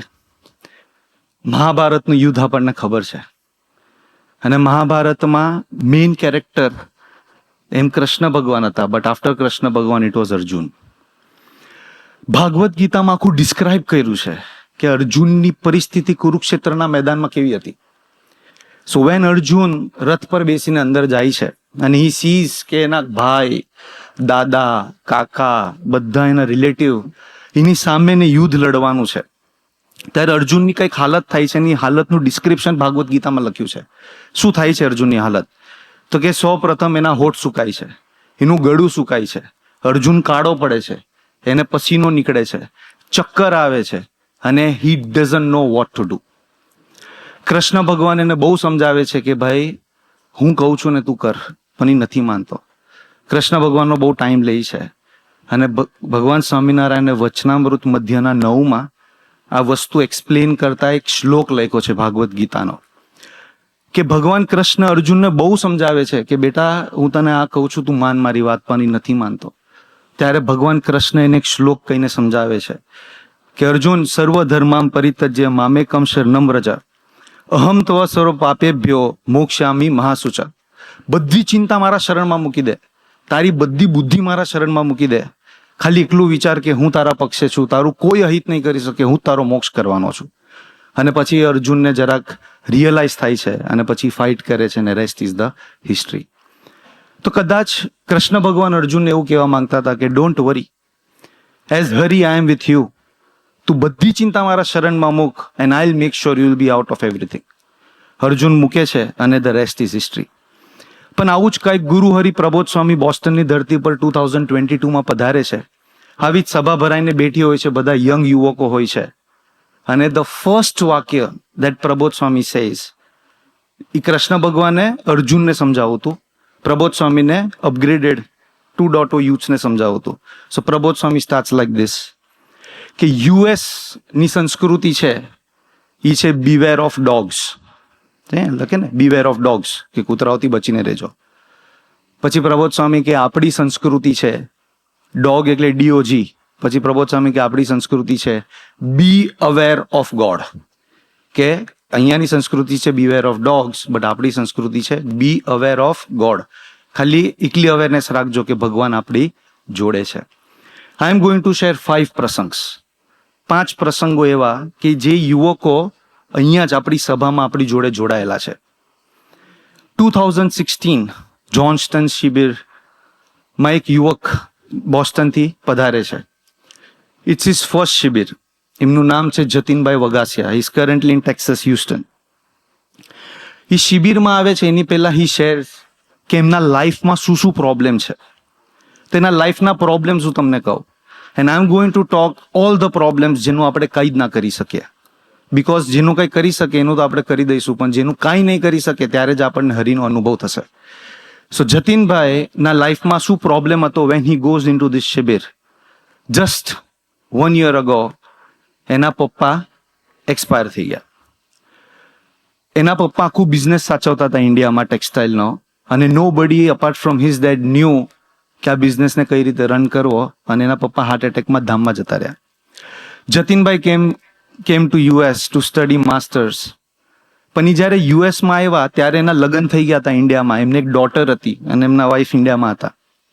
સો he comes to US with a hope કે હું યુએસમાં જઈશ ને કંઈક સારું કમાઈશ.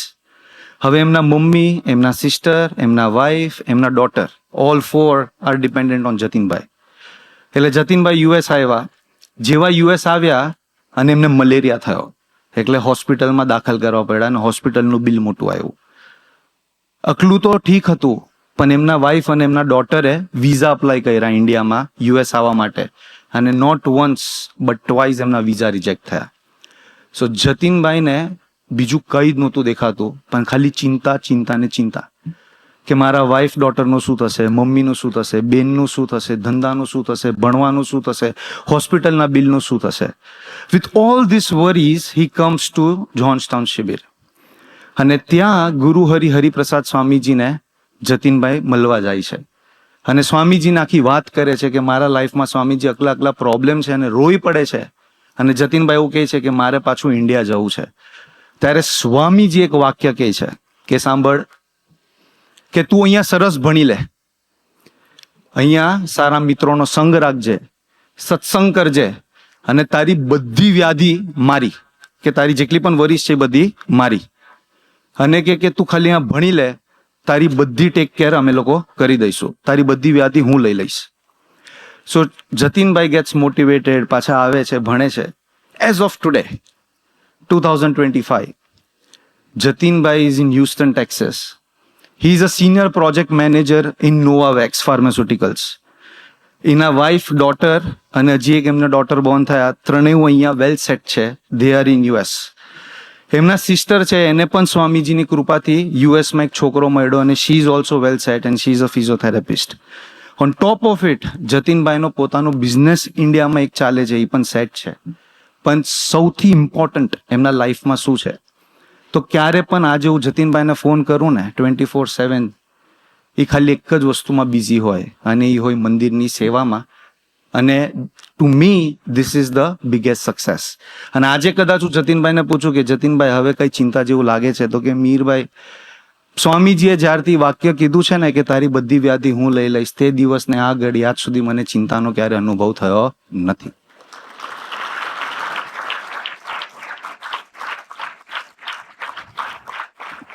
સો આ તો કેવી ચિંતાઓ હતી કે જેનું આપણે કાંઈ ના કરી શકીએ.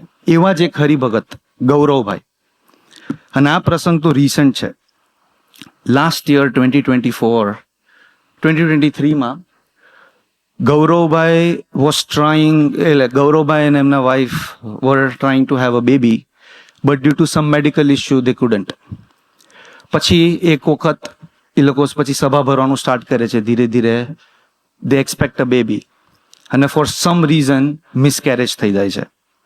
સો Gauravbhai calls me and he starts crying. અને ગૌરવભાઈ કહે છે કે મીરભાઈ મને સમજાતું નથી ભગવાને મારી સાથે આવું કેમ કર્યું. હી સેઝ સેકન્ડ વાક્ય કે મીરભાઈ માંડ અમારા લાઈફમાં કંઈક પોઝિટિવિટી આવવાની હતી એ પણ ભગવાને અમારી પાસેથી છીની લીધી. He is super frustrated and all he cries about one thing કે મીરભાઈ પ્લીઝ ફોર વન્સ કે તમે જે પ્રબોધ સ્વામીની વાતો કરો છો એક વખત મને ફોન પર એમના દર્શન કરાવો ને. સો આઈ ટેક્સ્ટ વિજયભાઈ કે વિજયભાઈ આવો ઇસ્યુ છે. જ્યારે પણ સાનુકૂળતા હોય ત્યારે ગુરુ હરિના દર્શન કરવા છે. રાતના 11:17 PM અહીંયાની રાતના પણ ઇન્ડિયાની સવારના ગુરુ હરિનો કોલ આવે છે. And this that is January 30, 2024. અને ગૌરવભાઈ ને મેં વિડીયો કોલ પર લીધા અને ગૌરવભાઈ પ્રબોધ સ્વામીને એક વાક્ય કહે છે કે પ્રબોધ સ્વામી મને કાંઈ નથી ખબર, I only know one thing કે તમે ભગવાન છો. હી સેઝ ધીસ ફર્સ્ટ વાક્ય. બીજું વાક્ય એ કહે છે કે પ્રબોધ સ્વામી મને બીજું કાંઈ નથી જોઈતું, મને ખાલી એક જ વસ્તુ જોવે છે કે મને અને મારી વાઈફને બેબી બોય આપો હોય તો બેબી બોય, બેબી ગર્લ આપો હોય તો બેબી ગર્લ, પણ પ્લીઝ કંઈક આપો. પછી પ્રબોધ સ્વામીને કહે છે કે બેટા તું ચિંતા નહીં કર, હું તારી માટે ભજન કરીશ, પ્રાર્થના કરીશ, તું ચિંતા નહીં કર. પછી ફોન કટ થઈ જાય છે. અને તમને જાણીને ખુશી થશે January 30, 2024 when he seeked blessings from Guru Hari Prabodh Swami, અને this is a medical issue, કોઈ બુદ્ધિ શક્તિ સામર્થ્ય કામ ના આવી શકે આમાં. પણ તમને જાણીને ખુશી થશે January 23, 2025 she was blessed with a baby girl નિવેદા. અને આજે ગૌરવભાઈ, એના વાઈફ અને નિવેદાબેન બધા હેલ્ધી લાઈફ જીવે છે અને સ્પિરિચ્યુઅલી પણ એ લોકો સરસ સત્સંગની યાત્રા કરે છે. The point I am trying to make is કે આ બધા જે પ્રસંગો છે this are not the worries જેનું આપણે કાંઈ કરી શકીએ. ધીસ આર ધ વરીઝ જે ભગવાને પોતે મૂકી છે because he wants us to experience Hari. જેમ પુષ્પકભાઈ વાત કરી why worry when we have Hari, તો આપણા બે પ્રસંગ જોયા કે આપણા જીવનમાં હરિનો એક્સપિરિયન્સ કરવો હોય તો શું કરવું પડે. તો કે આવા ગુરુ હરિ પ્રબોધ સ્વામીજી જેવા સંત હોય એના યોગમાં રહેવું પડે અને એ આપણી માટે પ્રાર્થના કરે ને આપણને આશીર્વાદ આપે. એ ભગવાનને આશીર્વાદ આપ્યા બરાબર છે અને આપણી ગમે એવી વરી હોય એમના માથા પર લઈ લઈ. હજી એક પ્રસંગ તમને શેર કરું. This is November 4, 2024. અમારા મંડળમાં એક અંબરીશ છે બ્રિજેશભાઈ કરીને, અને રાતના 11:30 હી કોલ્સ મી અને હી સ્ટાર્ટ્સ ક્રાઇંગ કે મીરભાઈ મને એક વાત શેર કરવી છે. અને ઇવન એમને પણ ડિલિવરી થવાની હતી એમના વાઈફને. સો હી ટેલ્સ મી કે મીરભાઈ આજે એક અલ્ટ્રાસાઉન્ડ રિપોર્ટ કઢાવ્યો અને જે બાળક આવવાનું છે એ બાળકના કિડનીમાં બહુ બધું પાણી ભરાય છે અને ડૉક્ટર્સ એવું કહે છે કે એટ ધીસ પોઈન્ટ કંઈ જ ના કરી શકાય સાયન્ટિફિક રીતે. અને ડૉક્ટર્સે એવું પણ કીધું કે જો અગર આ સ્ટોપ નહીં થયું તો જ્યારે બેબી બોર્ન થશે તો બેમાંથી એક વસ્તુ થઈ શકે. વન, કા બેબીની લાઈફ થ્રેટનમાં છે, કા ટુ આ જીવન એને કિડનીનો કોઈક રોગ થશે. તો કે મીરભાઈ મને પ્લીઝ હેલ્પ કરો, હું આમાં શું કરી શકું. એટલે એનો પ્રોબ્લેમ જ બહુ રહેલો હતો થ્રેટનિંગ, કે એમાં કોઈ કંઈ ના કરી શકે. ડૉક્ટર્સને પણ બધી તપાસ કરી, ડૉક્ટર્સે પણ કીધું કે સોરી આમાં there is nothing we can do, કારણ કે આ કિડનીમાં કોને પાણી ભરાય છે એવી આ બાળકને, જે બાળક હજી બહાર જ નથી આવ્યું આ ધરતી પર, તો તમે કંઈ જ ના કરી શકો. You have to wet and watch. હવે આ વરીમાં શું કરી શકવાના. એટલે આઈ ટેક્સ્ટ વિજયભાઈ કે વિજયભાઈ આવી રીતના એક અમરીશ ભગત છે, એમને આવી ઇસ્યુ થઈ છે અને એ બહુ અત્યારે પ્રોબ્લેમમાં છે. તમે ગુરુ હરિ પાસે ફોન ના કરાવતા, ટાઈમ નથી લેવો, પણ આપ પ્રાર્થના કરીને જણાવજો. અને આફ્ટર 2 hours વિજયભાઈનો એક ટેક્સ્ટ આવે છે કોટ્સમાં કે this is what Prabodh Swami said, ચિંતા ના કરે કોમાં ભજન કરે ... બસ અગલું પ્રબોધ સ્વામી એમને કીધું. So I passed on the same message કે બ્રિજેશભાઈ પ્રબોધ સ્વામી આવી પ્રાર્થના કરી છે, ચિંતા ના કરે ભજન કરે, એટલે તમે ભજન કરવાનું સ્ટાર્ટ કરો. એટલે બ્રિજેશભાઈ ભજન કરવાનું સ્ટાર્ટ કરે છે, એની વાઈફ ભજન કરે છે, અમે બધા ભજન કરીએ છીએ. આફ્ટર 15 days પાછું અલ્ટ્રાસાઉન્ડનું ટેસ્ટ કરવાનું હતું અને એમને એવી જ અપેક્ષા હતી કે ભાઈ પાછું ટેસ્ટ કરશું, કિડનીમાં પાણી હશે, something is going to go of. અને આ વખતે ડોક્ટર્સ આવીને એવું કહે છે કે there is sum good news, last time જેટલું પાણી હતું એના કરતાં ઓછું પાણી દેખાય છે. સો હી બીકમ્સ લિટલ બિટ હોપફુલ. પછી ડૉક્ટર કહે છે કે જ્યાં સુધી ડિલિવરી ના થાય વી કેન નોટ સે એનીથિંગ. અને જાણીને ખુશી થશે કે December 13, 2024 a baby boy was born in his house. એનું નામ સર્વપ્રિયભાઈ છે. અને આઈ રિસન્ટલી ચેક્ડ વિથ હિમ અને હી સેડ, મીરભાઈ ડૉક્ટરને પણ નથી ખબર, અમને પણ નથી ખબર, everybody is in one question, કિડનીનું પાણી ગયું ક્યાં, કારણ કે બેબી પણ હેલ્ધી છે અને he has no issues today.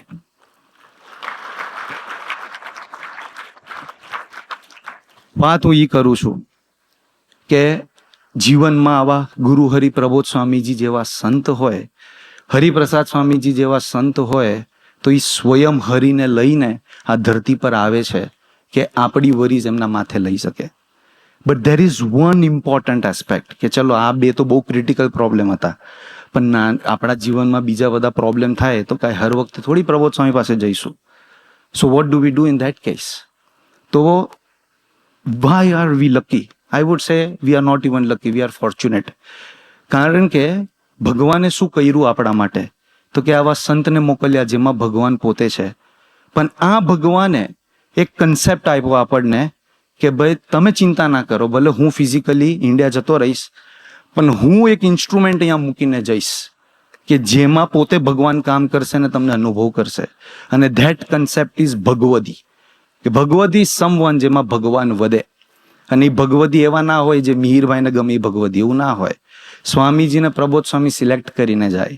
અને આપણે બધા લકી છે કે આપણને યુએસની ધરતી પર સ્વામીજીએ પૂજ્ય કિશનજી જેવા ભગવદીની ગોદ આપી છે.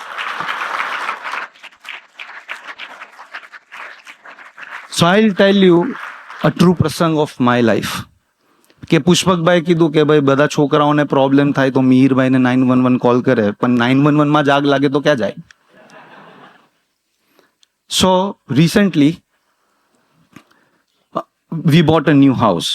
પણ પ્રોબ્લેમ એવો હતો કે એક નવું ઘર લઈએ એની પહેલાં જે જૂનું ઘર હોય એ વેચવું પડે. અને જૂનું ઘર ના વેચાય ત્યાં સુધી નવા ઘરનું કંઈ ટ્રાન્ઝેક્શન ના થાય. અને આ ટ્રાન્ઝેક્શન 10, 15, 20, $25 નહોતો. It was in hundreds and thousands. So અમારું જે ઘર છે એના માટે બધા એવું કહેતા હતા કે ઓ પ્રાઇમ એરિયામાં છે, ડોન્ટ વરી, ફટાફટ વેચાઈ જશે. સો ઇવન આઈ વોઝ ઇન્ફોર્મ કે હમણાં મૂકશું, ફટાફટ ઘર વેચાશે, નવા ઘરની ડીલ ક્લોઝ કરી દઈશું. So we keep the house for showing. અને એઝ પર એક્સપેક્ટેશન તો એવું હતું કે ભાઈ 1-2 દિવસમાં એવરીથિંગ વિલ બી ગુડ. 1 દિવસ ગયો, 2 દિવસ ગયા, 3 દિવસ ગયો, અઠવાડિયું ગયા, 10, 15, 20, 30, 40 લોકો 2 કે 3 અઠવાડિયામાં ઘર જોવા આવ્યા. દે કમ વેરી એક્સાઇટેડ કે oh wow, this house looks very good. ઘરે આવે ને તો ઘર 4 માળનું છે, એટલે 42 દાદરા છે, તો એ ચડીને એ લોકો હાફી જાય. સો વેન દે કમ બહુ ઉમંગમાં હોય, પણ જ્યારે જાય ત્યારે લોકોનો બધો ઉમંગ ઓસરી જાય. સો 2-3 અઠવાડિયા થઈ ગયા, 40 લોકોએ ઘર જોયું, કોઈને ગમે નહીં. And then my agent calls me કે Mir, I am not getting a very good feeling. I feel કે તારી આખું જે આ ટ્રાન્ઝેક્શન છે that will be jeopardized because nobody is liking the house. And in my agent એવું કહે છે કે મારા 40 વર્ષના જીવનમાં મેં આવું ક્યારે જોયું જ નથી. હવે એ 40 વર્ષના અનુભવવાળી અગર આવું કહે તો આપણી શું હાલત થાય? એટલે પછી તો મેં કિશનજીને કોલ કર્યો. મેં કીધું કિશનજી ડૂબતે કો ખાલી એક તિનકે કા સહારા चाहिए. મારી એજન્ટ આવું કહે છે અને જો આ ડીલ આખી થઈ ગઈ ફોલો અપાર્ટ તો ઠાકોરજીના બહુ બધા પૈસા બગડશે. એટલે કિશનજી બધી વાત સાંભળે છે અને I can tell you the exact date when I called Kishanji. It was March 9th, Sunday બપોરે 2 વાગે મેં કોલ કર્યો હતો. એટલે કિશનજી બધી વાત સાંભળે છે. પછી કિશનજી કહે છે, મીરભાઈ આજે મારે પાક્કું ઠાકોરજીને તમારા માટે પ્રાર્થના કરવાની. ધીસ ઇઝ હિઝ વાક્ય. સો પછી હું રિલીવ થઈ જાઉં છું. 2 days લેટર, જે વસ્તુ 4 અઠવાડિયામાં નથી થઈ, 40 લોકોથી નથી થઈ, 2 days લેટર એક એજન્ટનો મેસેજ આવે છે કે we want to look at the house. And again we were disappointed કે ભાઈ 40 લોકોને નથી ગયું, હું તને શું ગમવાનું. So she comes and she tells કે ભાઈ મારો જે ક્લાયન્ટ છે ને યુરોપમાં છે, so I am going to give him a video tour. મેં કીધું ગો અહેડ. કોઈને ઇન પર્સન નથી ગમતું, વિડીયોમાં ક્યાંથી ગમવાનું?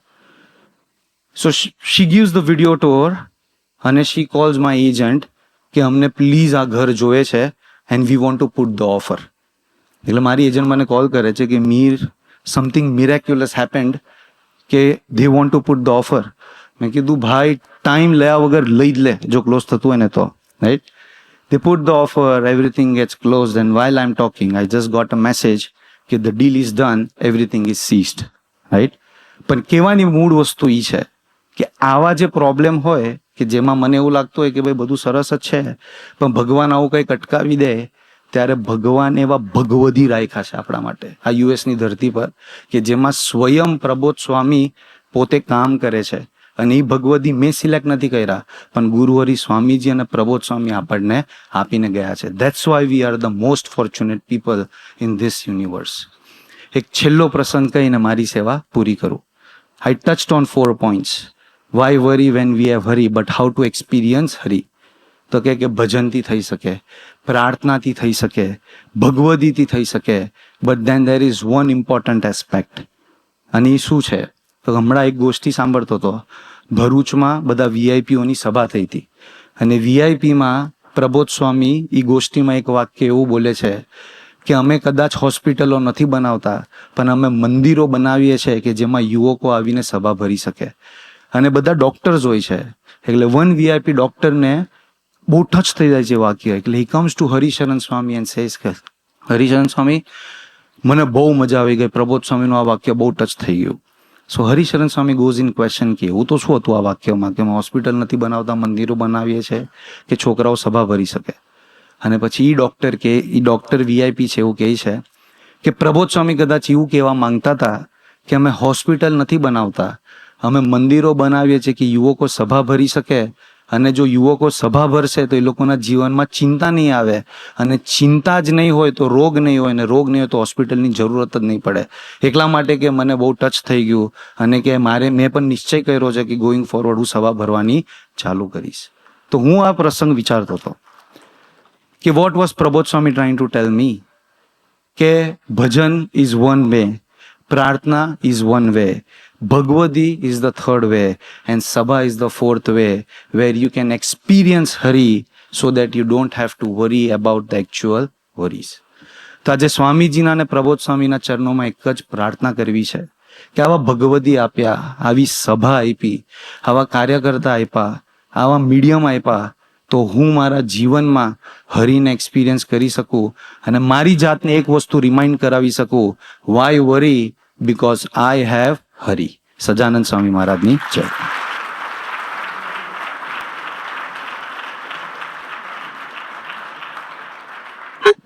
Anyone have any worries left in life? What a fantastic speech from Mihirbai. Really shared Guru Prabodh Swami and Swamiji's life and the awesome blessings that they offer, and as a result, the problems that we face and how they're not problems anymore. So in conclusion, for today's SYM, I would like to go through a few takeaways.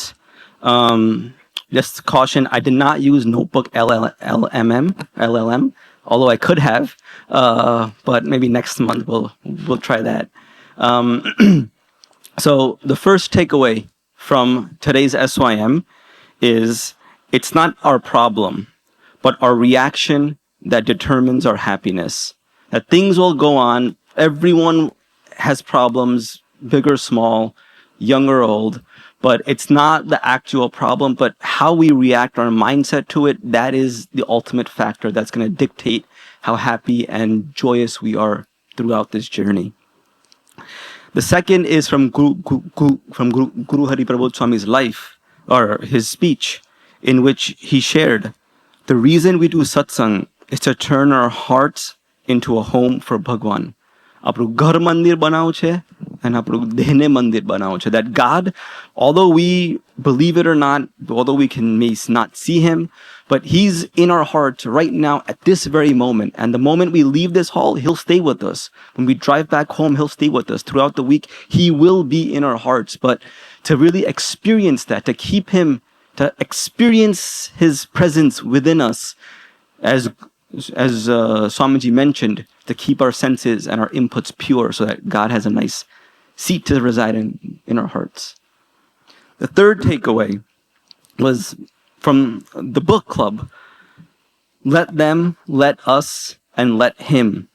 And focus on the actions that you can control rather than what you cannot control, and leave the rest to God. Because quite frankly, that's all we can do. Once we submit the application, send for a job application or a college application, there's really not much else we could do.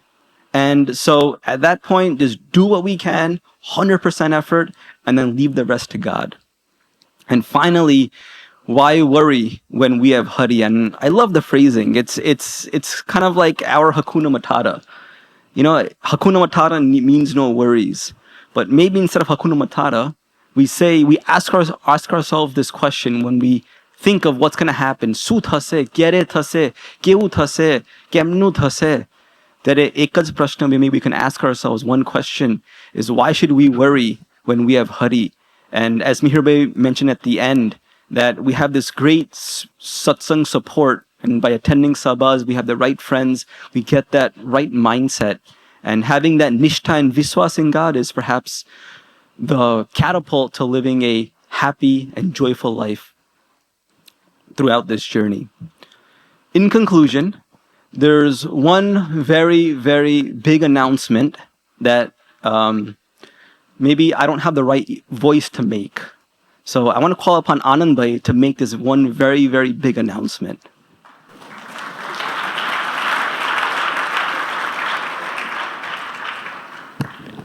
Hello. No, I'm just kidding.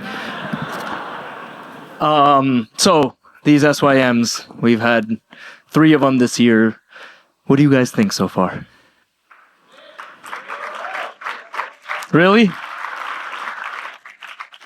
I too. I felt that even sitting up there at times, whatever messages were sent, they were very powerful. And each of the times we've gotten some takeaways, and very memorable takeaways. Uttarayan had some takeaways about the New Year's resolution one, where we should have at least one Agna of Swami Shri's or Guru Hari as a New Year's resolution. The one after that was on what? The pencil. Do you guys remember the takeaways from it? The most important thing is on the inside. Remember the takeaway for this? We want to keep ourselves sharpened at all times. They're really powerful messages that get sent. And they're ones where if we take these messages and apply them in our life, they can do wonders. And that's the whole reason why we have these Samanvay youth meets here. And there are countless messages like this that have been taught. And I personally believe that I don't think you can find any of these messages outside. You may have to read 100 books. You may have to ask a lot of people. But the takeaways, the clean messages that are given are very short, precise, in a quick 2-3 hour session. And you've been attending consistently. Who's attended 3 Samanvay youth meets? Raise your hands. Who's first Samanvay youth meet right now? Nice. Everyone online too. Give yourselves a big round of applause for coming.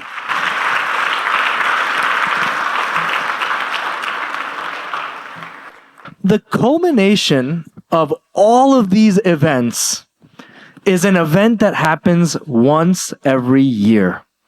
And it's an event that is a must-go, cannot-miss event. You guys know what this event is, right? Suradam Youth Shibir 2025.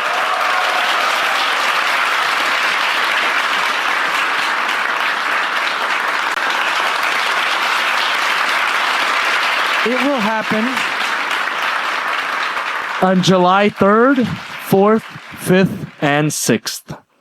We will have Guru Hari's darshan. Through the Vaktas, we will get Labh of Kathavarta that will happen on stage. There'll be very unique activities, and most of all, just like these lessons we learned about the pencil and the lead, there'll be hundreds of lessons that will be given in these 3.5 days. And it's a must. You cannot miss this event. And, you know, the IT team was actually speaking to Kishinji upstairs. And believe it or not, you know, the registration is something that many people wait for it to come out. And there's always questions that when is the registration coming out? And the IT team and Kishinji were discussing, and it felt that this is the audience that has been consistently attending Samanvay Youth Meet. This is the audience that has had the most participation, most active, paying attention all the time, clapping where needed, crying where needed, listening to the messages that are there. So this is the time that we're going to release the registration as well. Just 10 minutes ago, just 10 or 15 minutes ago, the IT team has released the registration for Suradam Youth Shibir. So we want everyone to register as soon as you can. Now there's a couple things. You may or you may not have the Sambandh app.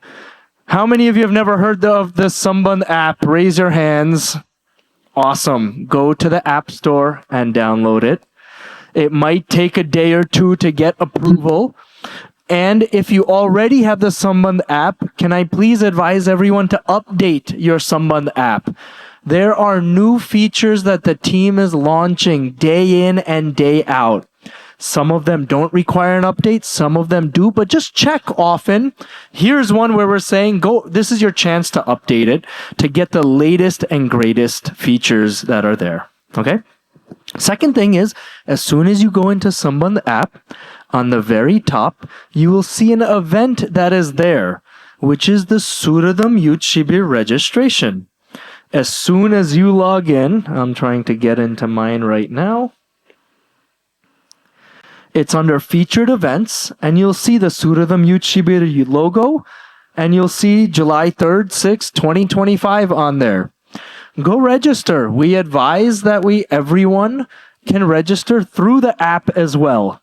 You will have a much better experience. And then for some of us, we'll be inviting our friends. It would be great to have 1 or 2 or even 3 of our friends come so they can take lab of similar messages that happen on this stage too. If they don't have access to the Sambandh app, you can go to the website https://yog.harisumiran.org. On there, you'll be able to see all the information about registration that will come up. On there, you'll be able to register yourself, your families, and even any friends that we want to invite to the Youth Shibir. And the last item is your personalized badge picture. Now, here's my slot for AI. Even if you take a simple selfie of yourself, there are so many apps that are out there that will make a professional looking a profile picture.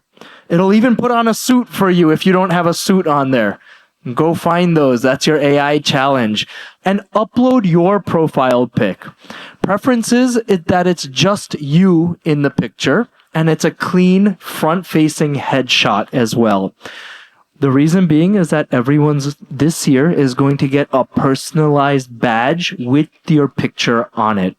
So when we register, after registration, please let your family, your friends know to upload the new profile picture, and you also do it as well.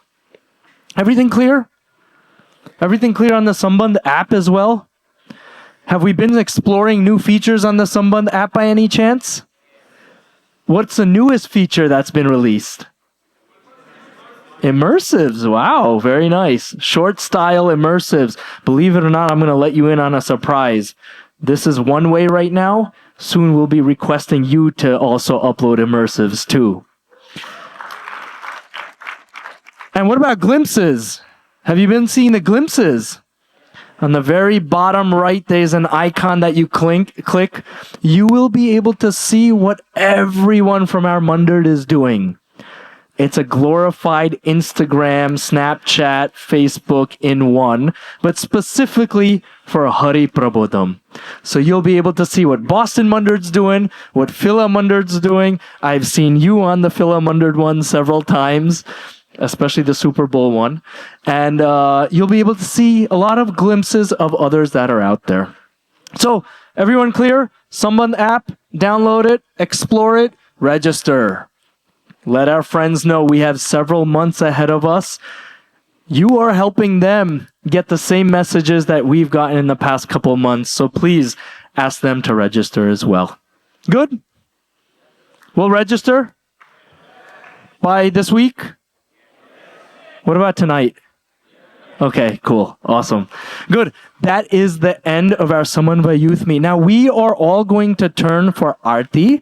Aarti is going to happen on this side, but for those of you, you have a choice. Dinner is being served right now.